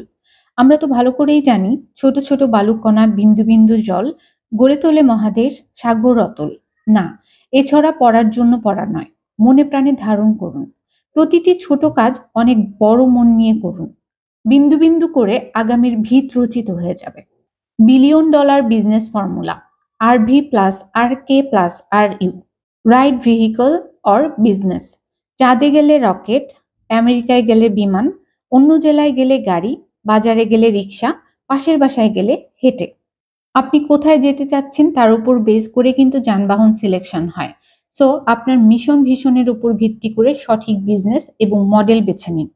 রিকশায় করে চাঁদের দেশে যাত্রা করলে যেমন হবে না, তেমনি আপনার স্বপ্নের গন্তব্যে পৌঁছাতে ভুল বিজনেস মডেল সিলেক্ট করলে চলবে না। Right knowledge. এই বইয়ের পুরোটাই বিজনেসের জন্য দরকারি বিভিন্ন নলেজ শেয়ার করা হয়েছে। এভাবে প্রতিনিয়ত নানা সোর্স থেকে সঠিক নলেজ সংগ্রহ করে বিজনেসে কাজে লাগাতে হবে। পুরো পৃথিবী এখন নলেজ বেসড ইকোনমির দিকে আগাচ্ছে। বলা হচ্ছে নলেজ ইজ নিউ মানি। তাই নিজের বিজনেস এবং ইন্ডাস্ট্রি সম্পর্কে রাইট নলেজ আপনাকে সবার থেকে এগিয়ে রাখবে। Right you. আপনি কিন্তু পাইলটের আসনে বসে আছেন। আপনার বিজনেসের মাস্টারমাইন্ড কিন্তু আপনি। তাই নিজেকে গ্র্যান্ড মাস্টার এন্টারপ্রেনিউর হিসেবে গড়ে তুলুন। বিজনেস এখন লার্নেবল স্কিল। শিখতে পারলে অল্পতেই অনেক দূর যাওয়া যায়। As you grow, money grows. আপনার বিজনেসের সমস্যা মানে আপনার মধ্যে সমস্যা আছে। নিজের সমস্যা চিহ্নিত করুন এবং দ্রুত সমাধানের উদ্যোগ নিন। Critical thinking, good habit, mindset, leadership, decision making skill, lifestyle নিয়ে কাজ করুন। Successful people have successful habits, unsuccessful people have unsuccessful habits. প্রযুক্তির ব্যবহার। ৩টা জিনিসকে কাজে লাগিয়ে বিশ্বব্যাপী বিজনেসম্যানরা বিলিয়নিয়ার হয়: মানুষ, টাকা এবং প্রযুক্তি। মানুষকে কাজে লাগিয়ে দ্রুত ধনী হওয়া যায়, কারণ এখানে টাইম লেভারেজ পাওয়া যায়। একজন মানুষ এক জীবনে কত ঘন্টা কাজ করতে পারে, সেই কর্মঘণ্টার উপরেই কিন্তু তার আয় নির্ভর করে। ধরুন, আপনি যদি চাকরি না করে অন্য কোনো প্রফেশনে কাজ করেন, দৈনিক ১০-১২ ঘন্টা করে কাজ করতে পারবেন। এভাবে টানা ৩০ বছর কাজ করলে এক জীবনে আপনি ১,০৮,০০০ ঘন্টা কাজ করতে পারবেন। কিন্তু একটা বিজনেসের কথা চিন্তা করে দেখুন তো, এখানে কত কর্মী কাজ করেন। অর্থাৎ অনেক মানুষের কর্মঘণ্টাকে এখানে টাকায় পরিণত করার সুযোগ থাকে। সিটি গ্রুপে ২৫,০০০ কর্মী দৈনিক ৮ ঘন্টা করে কাজ করলেও সিটি গ্রুপের মালিকের জন্য দৈনিক ২,০০,০০০ ঘন্টা কাজ হচ্ছে। এবার নিজেই বলুন, কে দ্রুত বিলিয়নিয়ার হবে? টাকাকে ঠিকমতো কাজে লাগাতে পারলেও আপনি দ্রুত ধনী হতে পারবেন। ওয়ারেন বাফেট এর জ্বলন্ত উদাহরণ। কথায় আছে, টাকায় টাকা আনে। কথাটা বিনিয়োগকারীর জন্য একদম সত্যি। প্রতিটা টাকাই কিন্তু এক একটা কর্মীর মতো। একজন বিজনেস মাস্টারমাইন্ড হতে আপনাকে প্রতিটা টাকা ঠিকমতো ব্যবহার করা শিখতে হবে। আগামীর দুনিয়া পুরোটাই প্রযুক্তির। এখন যে প্রযুক্তির ব্যবহার আমরা দেখছি তা শুধুই মোড়ক বা লেবাস মাত্র। কি যে হতে যাচ্ছে, ইউ কান্ট ইমাজিন। চতুর্থ শিল্প বিপ্লব পুরো পৃথিবীর বিজনেস এবং অর্থনীতি বদলে দেবে। পৃথিবীর প্রথম বিলিয়নিয়ার হয়েছিলেন জন ডি রকফেলার। তিনি গতানুগতিক বিজনেস থেকে বিলিয়নিয়ার হয়েছিলেন। তার সময় লেগেছিল ২৫ বছর। বিল গেটসের লেগেছিল ১২ বছর। সার্জেই ও ল্যারির লেগেছিল ৮ বছর। জেফ বেজোসের লেগেছিল ৪.৫ বছর। জাকারবার্গের লেগেছিল ৪ বছর। জেইএস ওকার মাত্র ১ বছরে বিলিয়নিয়ার হয়েছেন। তার মানে বোঝাই যাচ্ছে, যে যত ভালো প্রযুক্তির ব্যবহারে সক্ষম হচ্ছে, সে তত দ্রুত ধনী হচ্ছে। কোকা-কোলা পৃথিবীর অন্যতম জায়ান্ট ব্র্যান্ড। কিন্তু কোকা-কোলা ১০০ বছরে সারা বিশ্বে মিল ইন্ডাস্ট্রি সেট আপ করে তার যে ব্র্যান্ড ভ্যালু দাঁড়িয়েছে, তার চেয়ে ফেসবুক নামের ভ্যালু বেশি। অথচ ফেসবুক কোকা-কোলার নাতির ঘরের নাতনির বয়সী। এর কারণ ফেসবুক একটি ডিজিটাল প্রোডাক্ট, কোনো ডুপ্লিকেশন কস্ট নেই। বলুন তো, পৃথিবীর প্রথম ট্রিলিয়নিয়ার কে হবে? আচ্ছা, ট্রিলিয়ন ডলার মানে কি একটু বলে নিই। মানে ১,০০০ বিলিয়ন ডলারের মালিক। এটা নিয়ে বিশ্বব্যাপী ব্যাপক আলোচনার ঝড়। অনেকের ধারণা জেফ বেজোস, কেউ বলছে এলন মাস্ক, কেউ বলছে জাকারবার্গ। সবচেয়ে অবাক করা ব্যাপার হলো, কয়েকটা স্টাডি বলছে প্রথম ট্রিলিয়নিয়ার হবে এমন কেউ যাকে আমরা এখনো চিনিই না। ইয়েস, এটাই হলো ব্যাপার। খুব শিগগিরই প্রযুক্তির বাইরে পৃথিবীতে কোনো বিজনেস এক্সিস্ট করবে না। জেনারেশন জেড এর কোনো ছেলে পেলে কেনাকাটা করতে বাজারে যাবে না। সব অফলাইন বিজনেস বড় কোনো অনলাইন বিজনেসের আওতায় চলে আসবে। সব পণ্যই সার্ভিসে চলে আসবে, মানে অন ডিমান্ড সব পাবেন। এখন যেমন উবারে গাড়ির সার্ভিস পান, সেভাবে সবকিছু পাবেন। চিকিৎসা বিজনেসে আসবে অবিশ্বাস্য পরিবর্তন। হসপিটাল বলতে কিছু থাকবে না, সব হবে হোমস্পিটাল। ঘরে বসেই করতে পারবেন ট্রিটমেন্ট। সেলফ ড্রাইভিং কার থাকবে, তাই অ্যাক্সিডেন্ট অনেক কমে যাবে। শরীরে অর্গান রিপ্লেস করতে ডোনার লাগবে না। টাইনি রোবোটিক্স এবং বায়োপ্রিন্টেড অর্গান পাওয়া যাবে। ওয়ার্ল্ড ইকোনমিক ফোরামের প্রতিষ্ঠাতা ক্লাউস সোয়াবের লেখা দ্য ফোর্থ ইন্ডাস্ট্রিয়াল রেভলিউশন বইটি উদ্যোক্তাদের জন্য অবশ্য পাঠ্য। ক্লাউস সোয়াব তার বইয়ে উল্লেখ করেছেন, আমরা চাই বা না চাই, প্রযুক্তি আমাদের সবকিছু বদলে দেবে। Internet of things, artificial intelligence, blockchain, crypto, robotics, virtual reality, augmented reality, 3D printing, cloud based computing solution, এই নামগুলো নিশ্চয়ই ইদানিং খুব শুনছেন। আগামীর বিজনেসে লিড দিতে এগুলোর ভেতরে ঢোকার জন্য আজ থেকে সিরিয়াস হয়ে যান। শুরু করে দিন স্টাডি। আজ থেকে ২০ বছর পর আপনার পরের জেনারেশনকে যখন বলবেন আমি ফেসবুক গুগল চালাতাম, ওরা হয়তো তখন এই বলে হাসবে যে তোমরা এত ব্যাকডেটেড ছিলা। অথর বলছেন, জি আমি বুঝেই বলছি। এত দ্রুতই চেঞ্জড হবে সবকিছু। নতুন প্রযুক্তি ঠিকমতো অ্যাডপ্ট করতে না পারলে ফেসবুক গুগলের মতো প্রতিষ্ঠানও পিছিয়ে থাকবে। খান একাডেমি নয়, ই লার্নিং মাত করবে ডুওলিঙ্গোর মতো এআই বেসড অ্যাডটেক। শুধু কন্টেন্ট বানালেই হবে না, লাগবে প্রযুক্তির আপডেটেড টাচ। বর্তমান যে দুনিয়া আমরা দেখছি তার পুরোটাই ভার্চুয়ালি ট্রান্সফার্ড হবে। মেটাভার্স কিন্তু সেই ইঙ্গিতই দিচ্ছে। আগামীতে মানুষ এমন সোফা কিনবে যেটায় ডিজিটালি বসা যায় কিন্তু বাস্তবে ধরা যায় না। মানুষ এমন বিড়াল পালবে যে বিড়ালের বাস্তব জগতে কোনো অস্তিত্ব নেই। তাহলে ভাবুন প্রোডাক্ট ইনোভেশন কোথায় গিয়ে ঠেকছে। বিলিয়ন ডলার বিজনেস করতে অথর মুনির হাসানের বিলিয়ন ডলার বিজনেস বইটি পড়তে বলেছেন। তিনি বলেছেন এতে চিন্তা বড় হবে। বারবার বিলিয়ন শুনতে শুনতে এটাকে তখন আর এত বড় অ্যামাউন্ট মনে হবে না। উদ্ভাস উন্মেষের সফলতার ভিত্তিতেই কিন্তু আজকের রকমারি.com প্রতিষ্ঠিত হয়েছে। আবার অনলাইন বইয়ের মার্কেটে শক্ত অবস্থান তৈরি করে রকমারি এখন অন্যান্য প্রোডাক্টও অনলাইনে বিক্রি করছে। আগেই সব আইটেম নিয়ে শুরু করলে অনলাইন বইয়ের মার্কেটে তাদের অবস্থান এতটা দৃঢ় হতো না। টাকা হাতে থাকলেই একসঙ্গে অনেক উদ্যোগ নেওয়া উচিত নয় বলে মনে করেন অথর। একটা কিছুতে একটু শক্ত করে দাঁড়ানোর আগে অন্য যা করবেন তার সবকিছুই আপনাকে পিছিয়ে দেবে। আপনি হয়তো ভাবছেন অনেক এগিয়ে গেলেন। একসঙ্গে ২৯টা উদ্যোগ নিয়ে শান্তির ঘুম হারাম করে লাইফটা হেল করার কোনো মানে নেই। এলন মাস্কের ছোটবেলায় তিনি এত বেশি একমুখী ফোকাসড ছিলেন যে তার বাবা-মা তার কানের অপারেশন পর্যন্ত করিয়েছিলেন। পরে দেখা গেল তার কানে কোনো সমস্যা নেই। মূলত তিনি কোনো কাজে মশগুল হলে অন্য কিছু তার কানে ঢোকে না। Until my one thing is done, everything else is a distraction. জীবনে এক্সট্রাঅর্ডিনারি কিছু করতে চান? চোখ বন্ধ করে একটা কাজে ফোকাস দিন। শিকারী বাঘের মতো একমুখী ফোকাসড হন।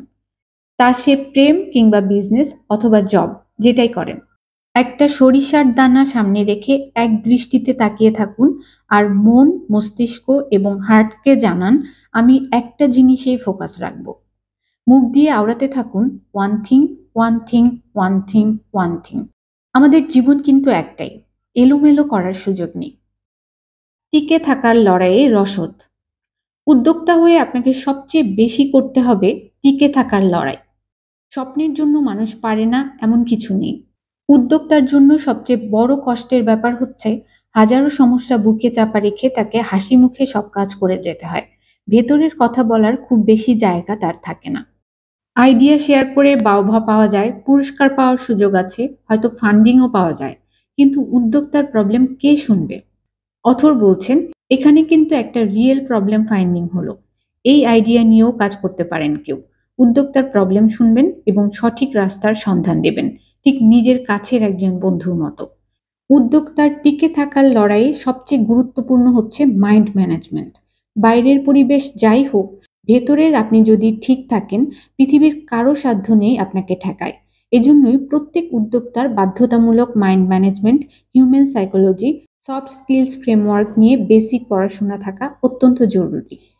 কন্টিনিউয়াস কোয়ালিটি ইমপ্রুভমেন্ট একজন উদ্যোক্তার সারা জীবন টিকে থাকার ক্ষেত্রে অসম্ভব কার্যকর ভূমিকা পালন করে। উদ্যোক্তার ফোকাস থাকবে তার ব্র্যান্ড তথা মূল বিজনেসের দিকে।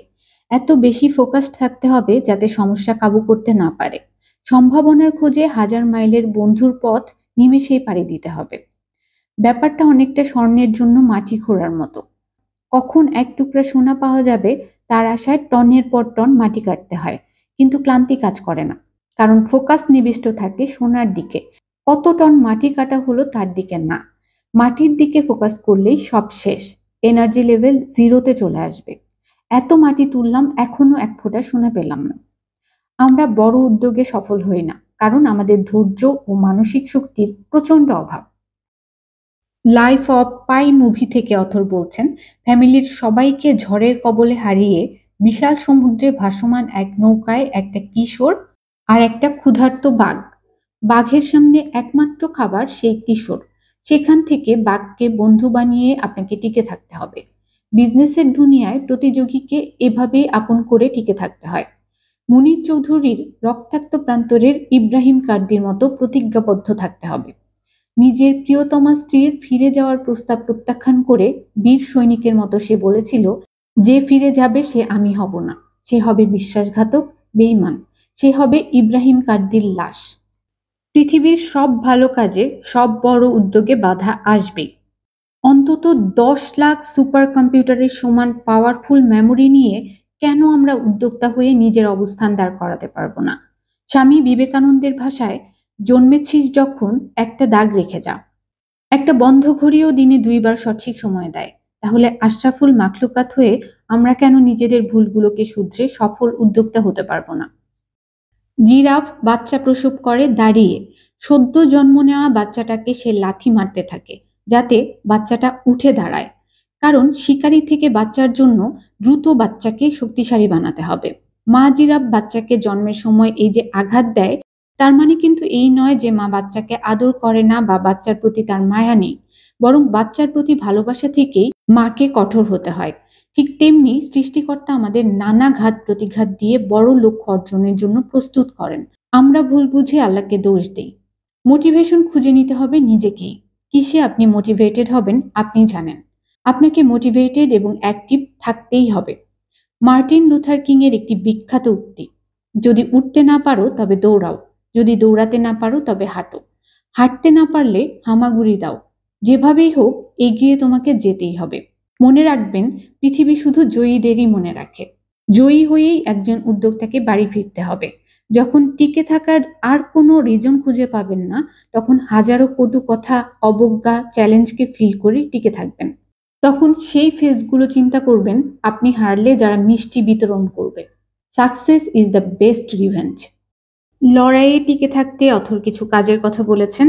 উদ্যোগ শুরু করে দেওয়া, বিশ্বাস রাখা ও কমিটেড থাকা, জোকের মতো লেগে থাকা, গাবের আঠার মতো লেগে থাকা, নির্লজ্জের মতো লেগে থাকা, দাঁতে দাঁত কামড়ে লেগে থাকা, যা করা প্রয়োজন করে যাওয়া।